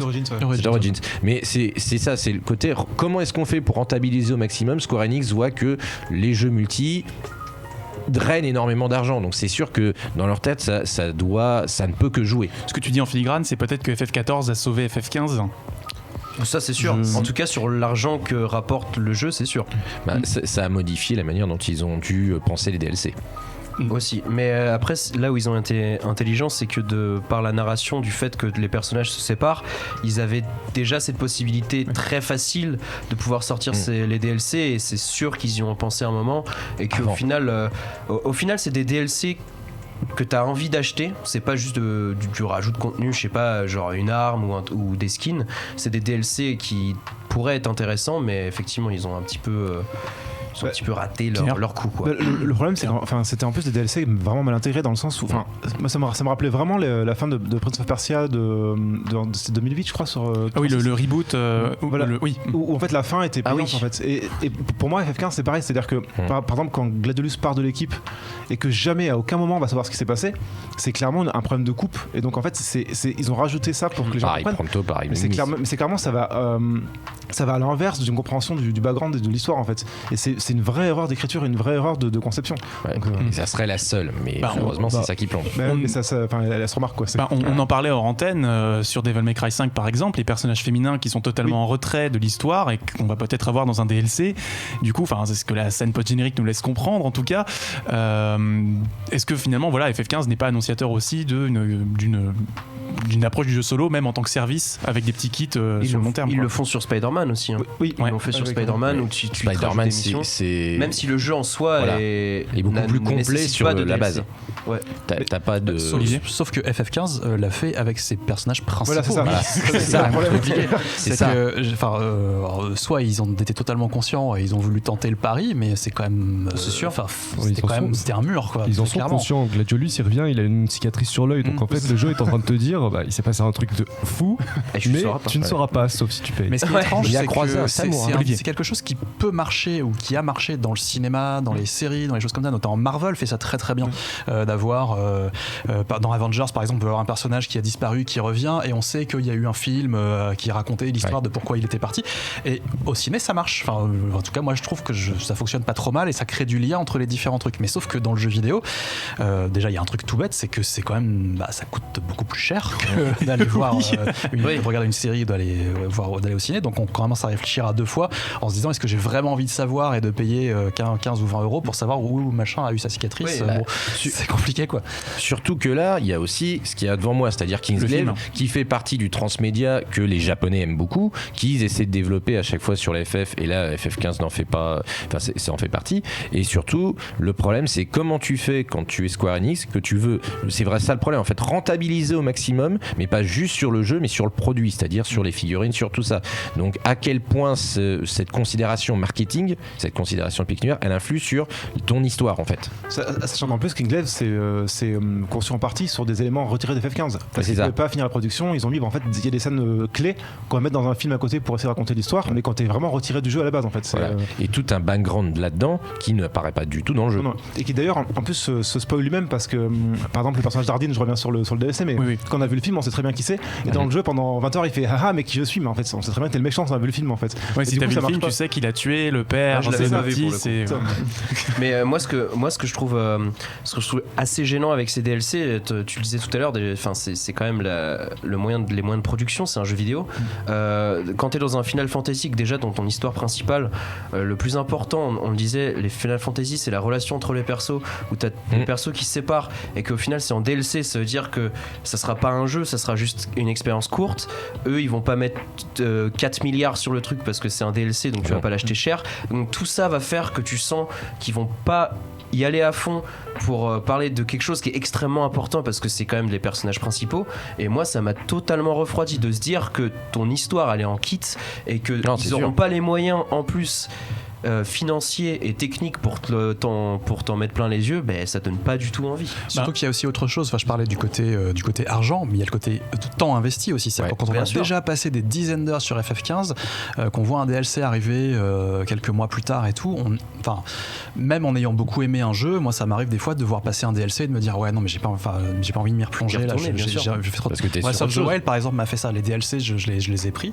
J'y ai quasiment pas touché parce que j'avais passé tellement de temps déjà sur le. Ouais, mais ils sont beaucoup moins important pour l'histoire. Voilà, bien sûr. C'est moins gênant. T'es passé à d'autres jeux, t'es passé à autre chose aussi. Voilà, c'est ça. Tu es passé, tu as vécu quelque chose qui était intéressant, qui était intense, mais est-ce que tu as envie d'y revenir forcément? C'est pas forcément.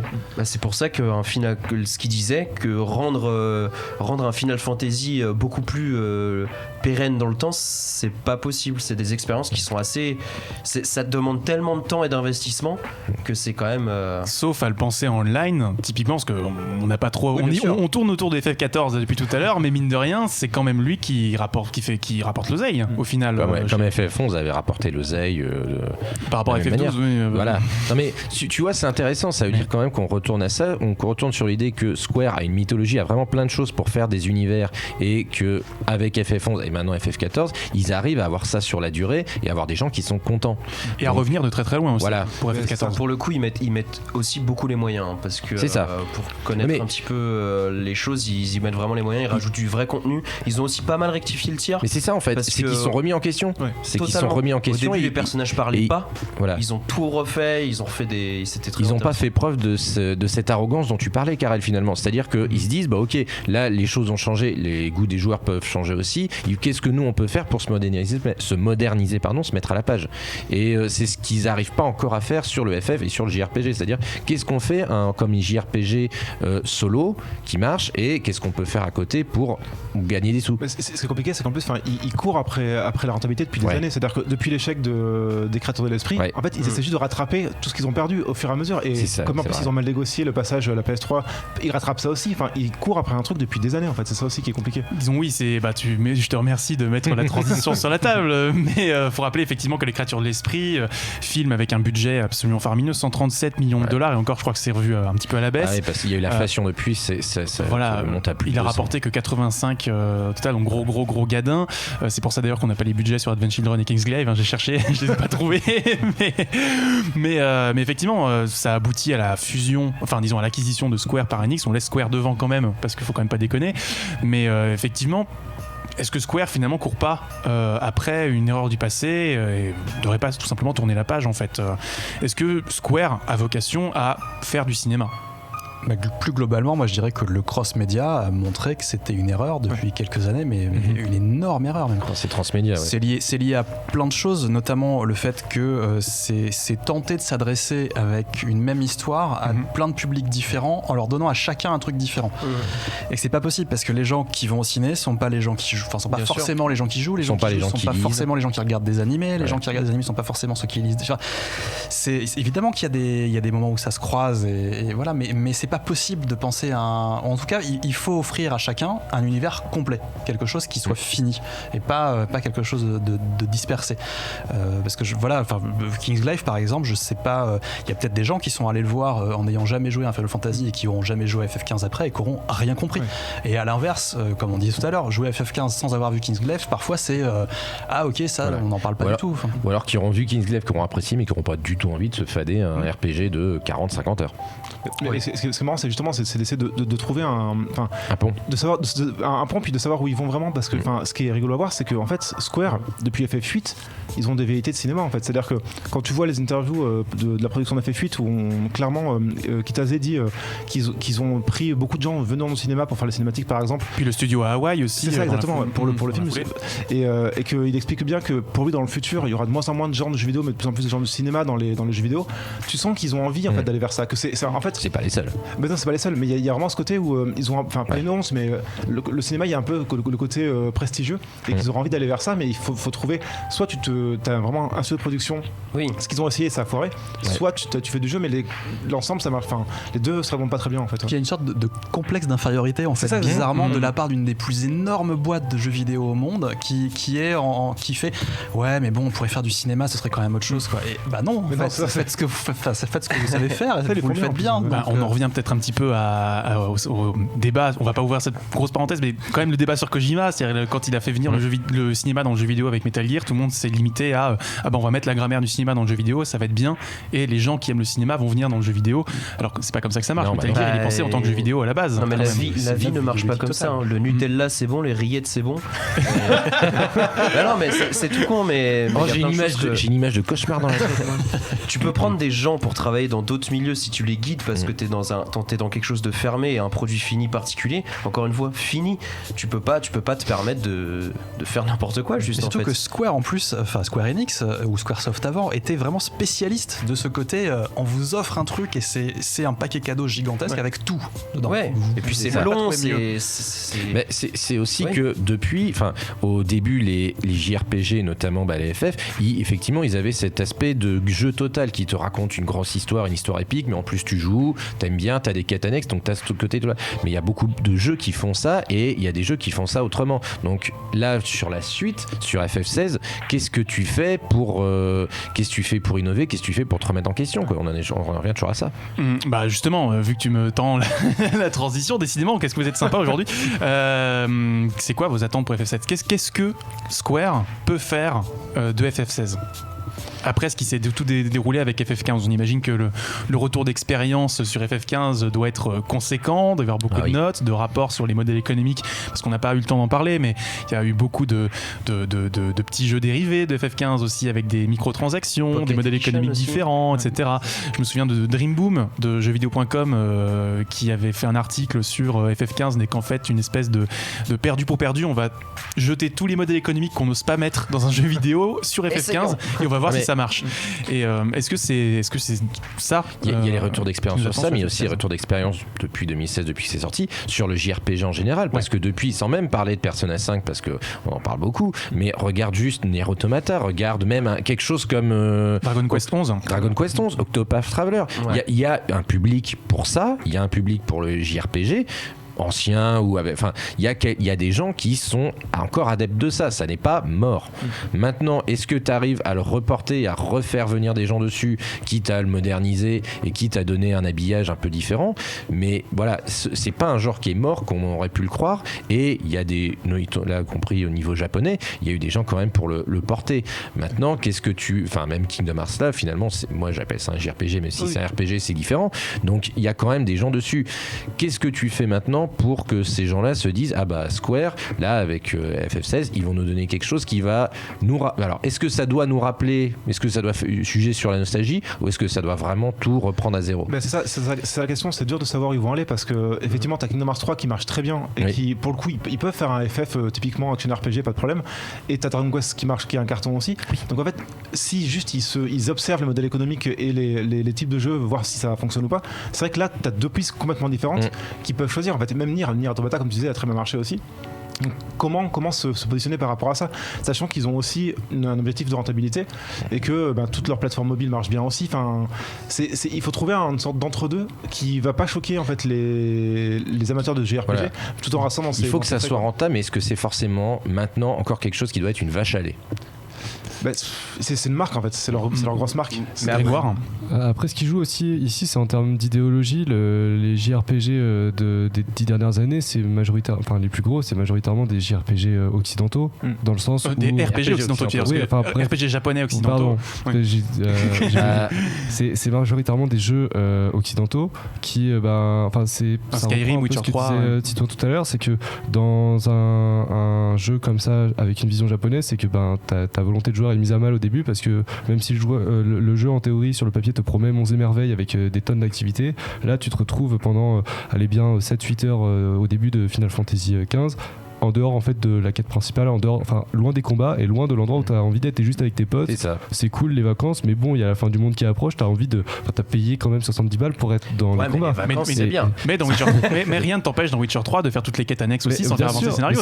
C'est un argument que je te renvoie. Dans The Witcher 3, il y a une multitude de quêtes annexes qui sont là pour rassurer, conforter et faire plaisir aux joueurs en fait. Et surtout The Witcher 3, les quêtes annexes sont extrêmement bien écrites. Parfois des quêtes annexes qui sont plus intéressantes que la quête principale. Et certaines sont liées à la quête principale, ou du moins tu retrouves des choses qu'après qui pourraient servir pour la quête principale. Mais t'as raison, ça veut dire que là Square Enix d'ailleurs même sur Witcher 3 tu regardes que en fait t'as des cassettes dans la voiture, et en fait toutes les cassettes que tu peux trouver, y compris des OST des anciens jeux, c'est un peu comme la même chose. Et du Afrojack aussi. Voilà. Et en fait c'est la même chose dans Witcher 3 quand tu vas chercher les cartes de Gwen. C'est réparti sur le même principe. Et d'ailleurs, c'est un peu le cas aussi quand la manière dont tu appelles le Chocobo, c'est un peu la même chose que quand tu appelles Ablette dans Witcher 3. Donc il y a eu des choses qui ont été reprises. Et c'est ça, parce qu'il y a eu des problèmes techniques avec les JRPG, pas mal de choses qui fait que pendant la génération 360 PS3 et un peu le début de la PS4, ils ont été en retard. Mais là, justement, est-ce qu'il ne faudrait pas qu'ils s'inspirent justement, disons, là je vais le dire, de Persona 5 et de son système de tour par tour qui te dit, oui, le tour par tour à l'époque moderne, oui. Là, il y en a qui se marrent parce que c'est moi qui fais tu fais la pub à ma place. Mais je suis très sérieux, ça veut dire qu'il y a des pistes. C'est ça le problème. Je suis très sérieux, mais ce n'est pas un problème. Non, mais il y a des pistes pour FF en dehors des influences occidentales. Ça veut dire quand même qu'il faut faire beaucoup de travail sur soi, Olivier. Alors moi, si je devais donner un conseil à Square Enix là-dessus, et ça va paraître paradoxal, c'est n'écoutez pas les joueurs, en fait. C'est-à-dire que je pense que ce qui a planté FF15 en grande partie, c'est les retours sur FF13, et on a des fois l'impression qu'il y a des moments entiers de gameplay qui sont faits pour faire l'inverse de FF13. Complètement. Ça n'a pas plu, on le garde pas. Ça a plu, on le fait à fond. Et pareil, le cross-média et l'idée de faire les choses, c'est pareil, c'est essayer de penser à la place des joueurs. Je pense que si on veut faire un FF16 réussi, il faut faire comme pour ceux qui ont très bien marché précédemment, il faut le confier à quelqu'un de confiance, enfin vraiment le donner à quelqu'un, à un créateur, et lui dire tu fais ce que tu veux en fait, tu pars sur ces bases là, mais tu fais ce que tu veux à partir de ça. C'est surtout que encore une fois ils doivent pas s'inspirer de ce qui est fait à côté, c'est pas grave, on vous en rend pas si c'est pas un open world, si c'est du tour par tour. On le voit ne serait-ce qu'avec Octopath Traveler, les mecs sont arrivés, on fait on vous fait des petits personnages en 2D et tout, et c'est bon, ça marche, c'est cool. Et effectivement ça se retrouvera forcément son public, et après encore une fois s'ils veulent faire pour tout le monde, il faut faire des concessions, et donc peut-être faire preuve de davantage d'humilité, ne plus faire des grands chantiers pharaoniques en disant bon moi les gars voilà comment on bosse, voilà comment on fait, voilà comment on écoule 10 millions d'exemplaires, spoiler non 8 voilà. Mais Pierre, qu'est-ce que tu attendrais d'un FF16? Justement qu'ils se remettent en question sur comment concevoir un FF. Tu le vois en fait, justement quand tu t'intéresses vraiment à la série, t'as énormément de documents de conception de ces jeux-là, et tu vois à chaque fois la manière dont ils réfléchissent et ce qui part d'un concept qu'ils essaient de broder sur des personnages, sur un thème particulier, et à chaque fois c'est très viscéral en fait. Et là FF15, comme tu disais tout à l'heure, c'est vraiment plein de bouts de trucs rassemblés pour essayer de faire un jeu terminé. Et pour moi c'est ça, c'est qu'il faut vraiment qu'ils mettent des créatifs à la tête et plus une volonté d'être rentable, ce qui est normal dans une mode de jeu vidéo quoi. C'est clair, il faut faire de l'argent et tout ça, mais le problème c'est que derrière ça tu vas pas avoir de vrai développement à l'ancienne en fait. Et je pense qu'il faudrait revenir par ça, limiter l'équipe, faire une équipe plus petite, plus artisanale, et travailler dans le bon sens. Exactement. Au moins sur l'écriture quoi. Voilà, au moins après sur la question technique il y a forcément besoin de beaucoup de gens, mais au moins sur l'écriture. Même de le montrer, d'en faire un flagship, c'est obligatoire. Mais voilà, quitte à faire plein de projets en fait, de projets annexes, mais avoir un vrai noyau dur qui fonctionne. Donc en gros, retour à Ivalice, moi j'aimerais bien. Voilà. Petit tour de table rapide en fin de débat. C'est quoi votre FF préféré? Voilà. Obligé. Et là, on va se battre. Olivier. Subjectivement c'est le 7 parce que c'est le premier que j'ai fait et que je vénère ce jeu, je l'adore, mais vraiment je me rends compte que c'est pas du tout objectif, parce que si je le regardais vraiment précisément en le décortiquant, je me rendrais compte qu'il y a plein de choses qui sont pas bien, et objectivement c'est le 6 pour moi. C'est celui qui est, on en parlait tout à l'heure avec Pierre, enfin c'est le plus paradoxalement c'est le plus moderne en fait dans l'écriture, alors qu'il date des années 90. Il y a déjà tout en fait dans FF6 et ceux qui vont suivre en fait vont juste reprendre des idées ou des façons d'écrire et tout, mais FF6 est incroyable de A à Z. Pierre? Je suis assez d'accord aussi, c'est-à-dire que moi le 7 c'est aussi celui avec lequel j'ai commencé, et je reste un énorme fan du twist de ce jeu là en fait, qui remet vraiment en cause ta position de joueur en fait, et le 6 également parce que j'adore l'écriture de ce jeu, et j'aime beaucoup la noirceur où il y a vraiment aucun compromis dans ce jeu là au niveau de la détresse, et je trouve très bien écrit. Le 6 a un énorme twist aussi d'ailleurs, oui. Parcours, moi bizarrement c'est tout pareil, j'ai commencé avec le 7 et tu préfères le 6? J'adore le 7. Non, moi je préfère le 7 forcément, mais encore une fois c'est pas subjectif, sinon je mettrais le 4 parce que j'ai beaucoup aimé en fait tout le souci avec son meilleur ami qui est dans, enfin, tout ce problème en fait d'amitié, et lui-même qui a un côté sombre et lumineux en même temps, qui est représenté dans le jeu par le gameplay, par plein de choses. C'est très très bien écrit et j'ai adoré ce jeu aussi. Jeu qu'on a eu pas mal censuré chez nous malheureusement d'ailleurs, mais c'est vrai qu'on a attendu plus de 10 ans pour avoir chez nous. Plus de 10 ans effectivement. Alors du coup Jonathan, tu gardes la parole. Moi j'ai découvert avec le 8, donc c'est pour ça que c'est un peu différent. Alors moi j'ai fini par préférer le 7 au 8, mais mon préféré c'est vraiment le 10, même si après le 10 et le 7 viennent le 4. Alors là on a un Alexis de Pigny dans Paris qui lève les deux bras en l'air et qui te remercie. Le 10 c'est 3 claques, c'est des revers à chaque fois sur la musique, sur tout. Et pas que le Blitzball, mais aussi le Blitzball. J'aime le Blitzball, je kiffe le Blitzball. Ah mais je suis d'accord, c'est vachement bien. Je veux Blitzball en e-sport. Ne leur donne pas des idées. Eh ben si, l'idée Blitzball en e-sport. Non, le FF10 pour moi c'est vraiment l'aboutissement de tout. Après effectivement le FF4, moi j'y ai joué donc 10 ans après sa sortie quand ça nous est arrivé chez nous, et je me suis pris une claque tout simplement parce que justement sur le côté rédemption du personnage principal et en fait origine de tout ça m'a vraiment marqué. Grégoire. Je vais pas oser dire Dissidia parce que j'ai passé 400 heures dessus. Ah ouais. Donc j'oserais pas dire Dissidia parce qu'il y a trop de problèmes dessus après avoir étudié la série. Non, le 7 pour Cloud en fait. Cloud, Sephiroth, c'est juste le duo que je préfère dans tous les personnages. Enfin, le 4, le 10, ça vaut pas, le 13, ça vaut pas, le 15, ça vaut pas. Sinon, il y a Smash Bros avec Cloud aussi si tu veux. Et dans Dissidia, j'adore parce que j'ai joué que Cloud en fait pendant 400 heures. J'ai joué Cloud, Sephiroth, c'est le seul personnage. Très bizarre. Et toi, Karel? Alors moi j'ai commencé avec le 10 et je dirais c'est pas grave. mais ce sont des choses qui arrivent, écoute, voilà, de la petite PS2 achetée d'occasion, oui. voilà, avec un jeu pas cher, il y avait Outrun et FF10, voilà, hop, et Persona 3 hop, mais bon ça c'est encore un autre sujet. Non, moi je dirais mes préférés, je dirais quand même le 4 parce que c'est quand même la matrice de tout ce qui s'est fait derrière, et j'adore ces jeux matrices où tu vois les germes de tout ce qui a suivi, et enfin c'est à étudier, c'est ultra intéressant. Et puis même tout le côté Senseiya avec les 4 grands gardiens et tout, enfin c'est shonen à fond, j'adore. Et sinon je dirais FF9 parce qu'il est arrivé à un moment un peu particulier dans ma vie où je jouais à Majora's Mask à côté. Sur le plan des thématiques, vous faites le lien. Voilà. Mais c'est un jeu assez incroyable, assez fin de siècle aussi. C'est un peu une somme un peu crépusculaire sur tout ce qui a pu se faire dans les 9 premiers Final Fantasy en termes de DA, en termes de thématiques, en termes de personnages. Et typiquement, voilà, si il fallait faire un remake, je pense que celui-là serait un bon candidat. Et voilà. Non, c'est le 7. Et non, c'est le 7. Voilà, bon, écoutez, tant pis, casse-toi. Casse-toi, pauvre con. Bon, merci à toutes, merci à tous, pardon. Merci à toutes et à tous, j'ai l'habitude de faire les deux. Merci à toutes et à tous de nous avoir suivis. Merci à tous pour ce bien beau débat, mais on reste ensemble car c'est l'heure de sévir, c'est l'heure du quiz musical. Aïe. Quiz musical cette semaine qui s'intitule C'est pas ce que vous croivez pour croix-EV pour 15 bien sûr. Alors ce n'est pas un quiz sur Cadet Olivier, ce n'est pas un quiz non plus sur FF15 ou sur les nanars de leurs médias respectifs, c'est un quiz sur tout ce qui fête ses 15 ans. D'accord. Voilà. Ah ouais. Donc, cette année ou en 2019, donc D'accord. c'est un quiz 100% année 2004. D'accord. Voilà, donc on rappelle les règles. Waouh. Nous avons 5 morceaux, 1 point par bonne réponse, 2 équipes, l'équipe rouge avec Pierre et Titouan. Va falloir serrer Voilà, vous êtes pour cacher le chat. Attends, je crois que je jouais pas aux jeux vidéo en 2004. Aïe aïe aïe. Bon, cachez le chat avec vos conducteurs là. Et de l'autre côté, l'équipe bleue évidemment avec Jonathan, Olivier et Grégoire. 5 morceaux, 1 point par bonne réponse. C'est parti. Qui se regarde dans les yeux. Oh, GTA 4. San Andreas. San Andreas, bien. Bien joué. Ah oui, j'ai oublié de dire, si vous donnez la mauvaise réponse, la parole va à l'équipe d'en face, évidemment. Et je compte jusqu'à 5, et après ça, voilà. Bref, donc effectivement, thème of San Andreas, composé par Michael Hunter sur GTA San Andreas, jeu de Rockstar qui date de 2004.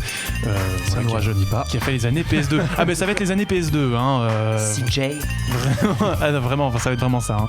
Donc 1-0 pour l'équipe rouge. Deuxième morceau qui se déroule sur le trottoir d'en face. Est-ce que c'est que des jeux vidéo ? C'est Halo, mais alors c'est Halo 2. Halo 2. Ah non, on l'a fait la parole. Ouais, non, bah, Ouais, mais je sais pas quel numéro. Donc non, il faut le numéro, Après, trop tard, il a dit. Alors. Voilà, non, mais il y avait un piège, laisse- il y avait un piège effectivement, parce que là ça démarre avec le thème principal de Halo 1, mais après il y a la guitare qui arrive, voilà, justement. Et donc c'est le deuxième qui est sorti en 2004 sur Xbox, donc le trottoir d'en face, bien joué Olivier. 1 point partout. Thème composé par Martin O'Donnell et Michael Salvatori, voilà, Mjolnir mix du thème principal de Halo, sorti en 2004 sur Xbox. 1 partout, troisième morceau. Ah, tous les weebos sont en sueur là. C'est un animé. Un gros animé de 2004 d'une grande série qui a connu pas mal de déclinaisons. Animé Alors, de voitures. Initial D. Initial D, je veux la saison. Ah ouais, mec. sinon ça compte pas. Third stage. First stage, non. Second stage. Non. Fourth stage. Oui. Oui, voilà, bah, très bien. Donc c'était effectivement Initial D Fourth Stage, morceau Dogfight interprété par Move. Voilà, donc animé de 2004, une saison assez incroyable avec de la CGI indémodable. Spoiler, non. Initial D. Initial D, c'est une histoire d'amour. Je t'attendais un tournant là-dessus, parce que je me disais Initial D, c'était un petit peu ton délire. Désolé. Initial D au tournant. Oui, J'ai oublié de desserrer le frein, main. Même pas exprès. Métaphore filée, vous êtes formidable. 2-1 pour l'équipe rouge, et c'est parti pour le quatrième morceau. Alors celui-là, il est pas évident. Yakuza. C'est un nom. Ah, bien essayé, mais c'est 2005 Yakuza. Alors ouais, j'avoue, t'étais pas loin. C'est le jeu qui a fait les beaux jours de la PS2 au Noël 2004. Voilà. Il y a eu beaucoup de communication autour. Ambiance un peu Sweet 60s. Le mood est forestier aussi. Shadow of the Colossus. Il y a de... non, le mood 60s forestier. Allez, c'est à nous. Alors, la parole est à l'équipe rouge. Vas-y, mais... C'est un jeu où il y a de la tactique, où il y a de l'action, où il y a de l'espionnage. C'est... MGS3 MGS3, bien vu. Ouais. C'était Metal Gear Solid 3. C'était pas le thème le plus connu. C'était pas le thème le plus connu, non, mais c'est pour ça, c'est le quatrième morceau, c'est toujours le morceau un peu méchant comme ça. Donc c'est le thème Sea Breeze, composé par Sergei Mantis, qui est donc un pseudonyme pour un compositeur que je n'ai pas trouvé, je pense que c'est Harry Gregson Williams pour le coup.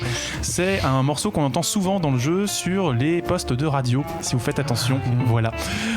Et qu'on peut écouter dans son iPod dans MGS4 par exemple, et dans MGS5 aussi. C'est le mec qui a fait une musique qu'on entend que là, tu vois, genre au loin. J'aurais pu mettre le thème du mini-jeu Ape Escape si tu voulais, hein, mais bon. Voilà, ça aurait été Bon, Après, ça va être le thème d'une émission télé dans Persona 4.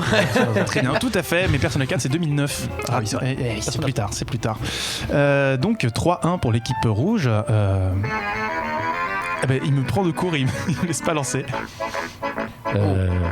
Alors, c'est un grand film qui a eu un grand jeu vidéo.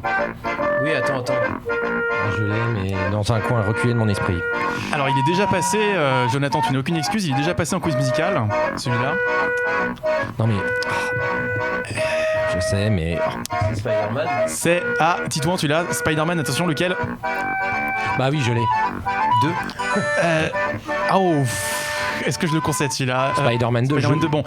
Le timer était un petit peu méchant. Il a. Bon, non, attends. Quel timer? Shifumi. Non, mais avec mes doigts, c'est pas très radiophonique, mais voilà.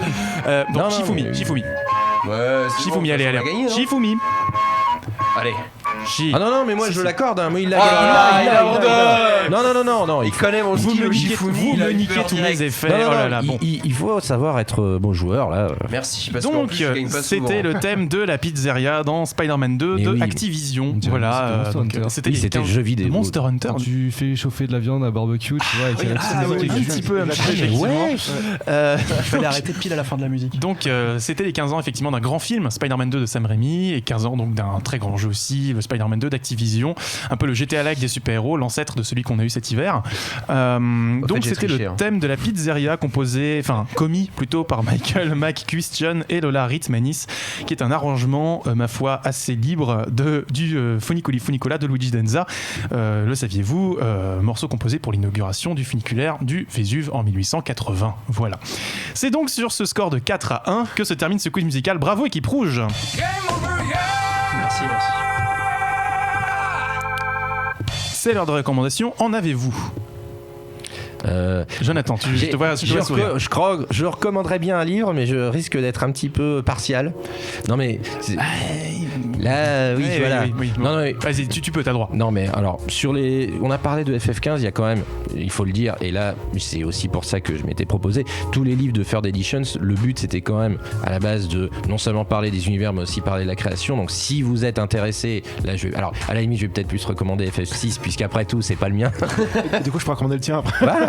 Non mais voilà. Ce qui est bien, c'est que FF6 il est rouge et l'autre il est bleu, donc c'est raccord en plus. Mais mine de rien, ça reste quand même, si je suis un peu partial forcément, ça reste quand même le meilleur moyen, si vous êtes intéressé par Final Fantasy en général, d'en apprendre plus, et surtout au-delà des aspects mythologiques, tout ça, de savoir aussi sur la création notamment des jeux. On en a parlé un petit peu, l'esprit artisanal qu'il y avait dans les 4, 5, 6 qu'on espère retrouver un petit peu pour la suite. C'est là quand même qu'on peut en parler le mieux.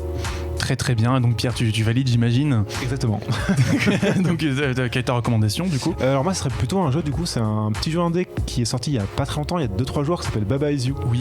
Et j'allais le dire en plus. C'est vrai. Je vais en dire un autre, tant pis, c'est pas grave. Et qui est un petit chef-d'œuvre d'inventivité, alors très difficile, mais en termes de game design c'est assez brillant. Ouais. Donc tu déplaces des mots, c'est ça? En fait il faut déplacer des mots et créer des phrases qui vont en fait avoir des actions directement sur le jeu, donc il faut se débloquer en créant des phrases précises. Ouais. Donc dissonance ludonarrative, le jeu vidéo. Exactement. C'est ça, très bien. C'est que tu crées, tu changes les signes à l'image et ça crée des nouvelles règles et au fur et à mesure. Très bien. Olivier. Je vais recommander un autre du coup. Baba Is You, effectivement, c'est super marrant. Si vous avez l'occasion d'y jouer, vous allez vous faire des nœuds au cerveau en y jouant. Et moi j'avais beaucoup aimé aussi un jeu qui est sorti il y a 2 semaines maintenant qui s'appelle Ape Out, qui est très très sympa, voilà, qui paye pas de mine comme ça. Enfin, et en fait il faut vraiment y jouer pour comprendre le truc. C'est-à-dire que ça a l'air très joli comme ça a l'air un peu bizarre même au niveau du son et tout. Et en fait une fois que vous êtes plongé dedans manette en main, c'est super. Disons oui, c'est-à-dire qu'en fait c'est du drum fest en fait. C'est ça. C'est du free jazz de batterie. C'est de la génération musicale au fur et à mesure. Enfin c'est comme Hotline Miami, sauf qu'en fait vous jouez pas du tout pour buter des gens, vous jouez pour faire de la musique. C'est très du free jazz.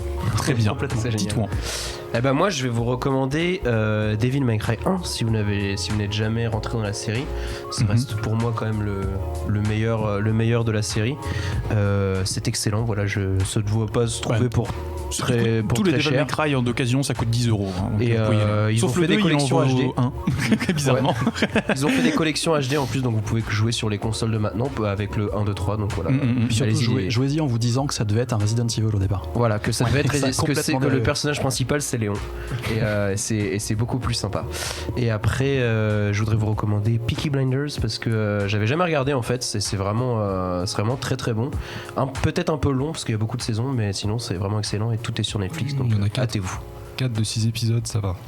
Grégoire. C'est trop pour moi. Ah ouais. Alors, je vais parler au nom de Cédric. D'abord, je vais recommander les dernières émissions de Monsieur Bobine. Non, je rigole, je l'ai pas vu. Non, il n'en a pas sorti cette semaine. Et voilà, c'est la sortie du Japon. Tu as bien essayé.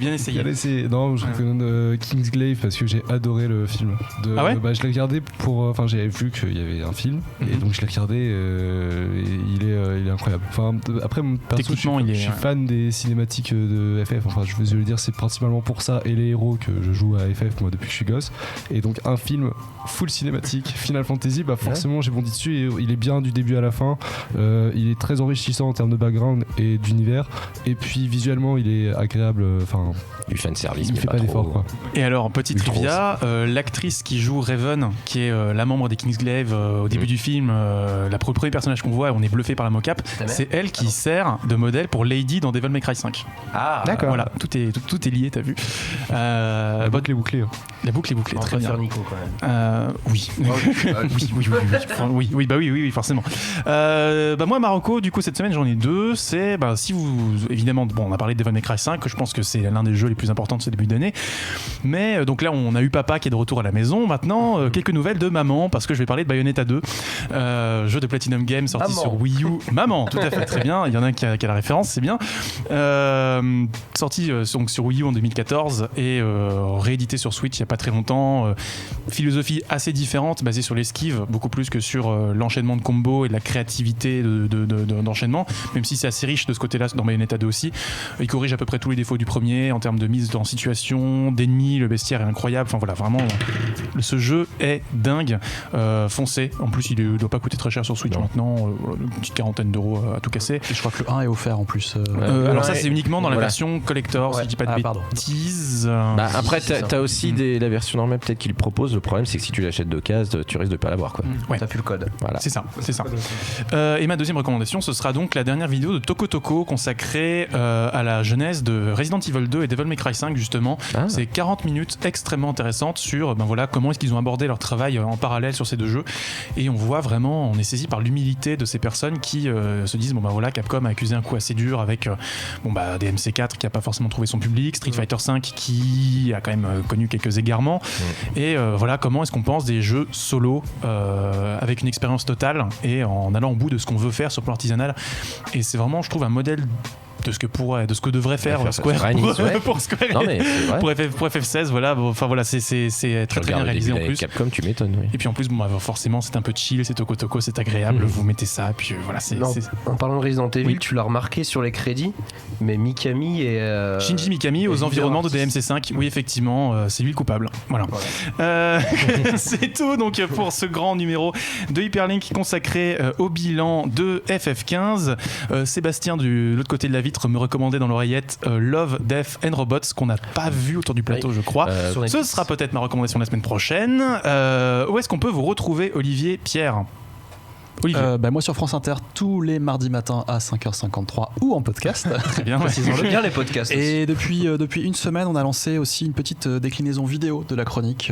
C'est-à-dire que je m'essaye vite fait au let's play que je découvre avec amateurisme, avec l'amateurisme le plus total, mais c'est assez marrant à faire. Et donc on a sur la chaîne YouTube de France Inter des let's play à partir depuis la semaine dernière, un nouveau qui arrive mardi. Voilà. On tente, on essaye, puis n'hésitez pas, si vous voulez regarder et donner des retours, ça me fera plaisir. Ce sera quoi le premier jeu du coup ? Alors le premier c'était Ape Out la semaine dernière, et c'est Baba Is You. Baba Is You cette semaine. Très bien, les grands esprits se rencontrent. Et Pierre du coup moi j'ai des petites chroniques dans JV Le Mag, donc dans Canard PC aussi, Journal du Geek, et les bouquins chez Ford, et le podcast Le Casque et l'Enclume, donc avec Jean Z. Voilà. Très bien, donc tout un programme effectivement. Plein de choses. Vous retrouvez partout. Merci à vous deux pour ce grand numéro. Merci à toutes et à tous de nous avoir suivis. Le lien du Discord est déjà sur le chat. Merci Mafouba. On se retrouve du coup la semaine prochaine, et pour l'heure effectivement la phrase consacrée. C'est la fin des choux. Et c'est la fin de ce numéro 87 d'Hyperlink. On espère que ça vous a plu. N'hésitez pas à partager sur les réseaux sociaux l'émission, que ce soit le lien du live ou les liens des replays, ça nous fait toujours plaisir. Rejoignez-nous sur Discord du coup, le lien y est. Tout le monde le poste en même temps, c'est parfait. Puis voilà, pour en savoir un petit peu plus sur les coulisses de l'émission, sur nos programmes de nos prochains numéros, tout simplement discuter avec nous et suivre l'actualité du jeu vidéo et de la Japanimation, des séries, tout ça. On se fait des petits lives Netflix en vocal sur Discord, donc n'hésitez pas à passer, ça fait toujours plaisir. À la semaine prochaine pour une spéciale, je crois, Samouraï. Ciao. Salut.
Jeux vidéo, BD, manga, séries et cinéma de genre. L'actu Pop & Geek, c'est dans Hyperlink, votre cocktail de bulles et de pixels, avec Karel et son équipe, tous les dimanches à 16h, en direct sur VL.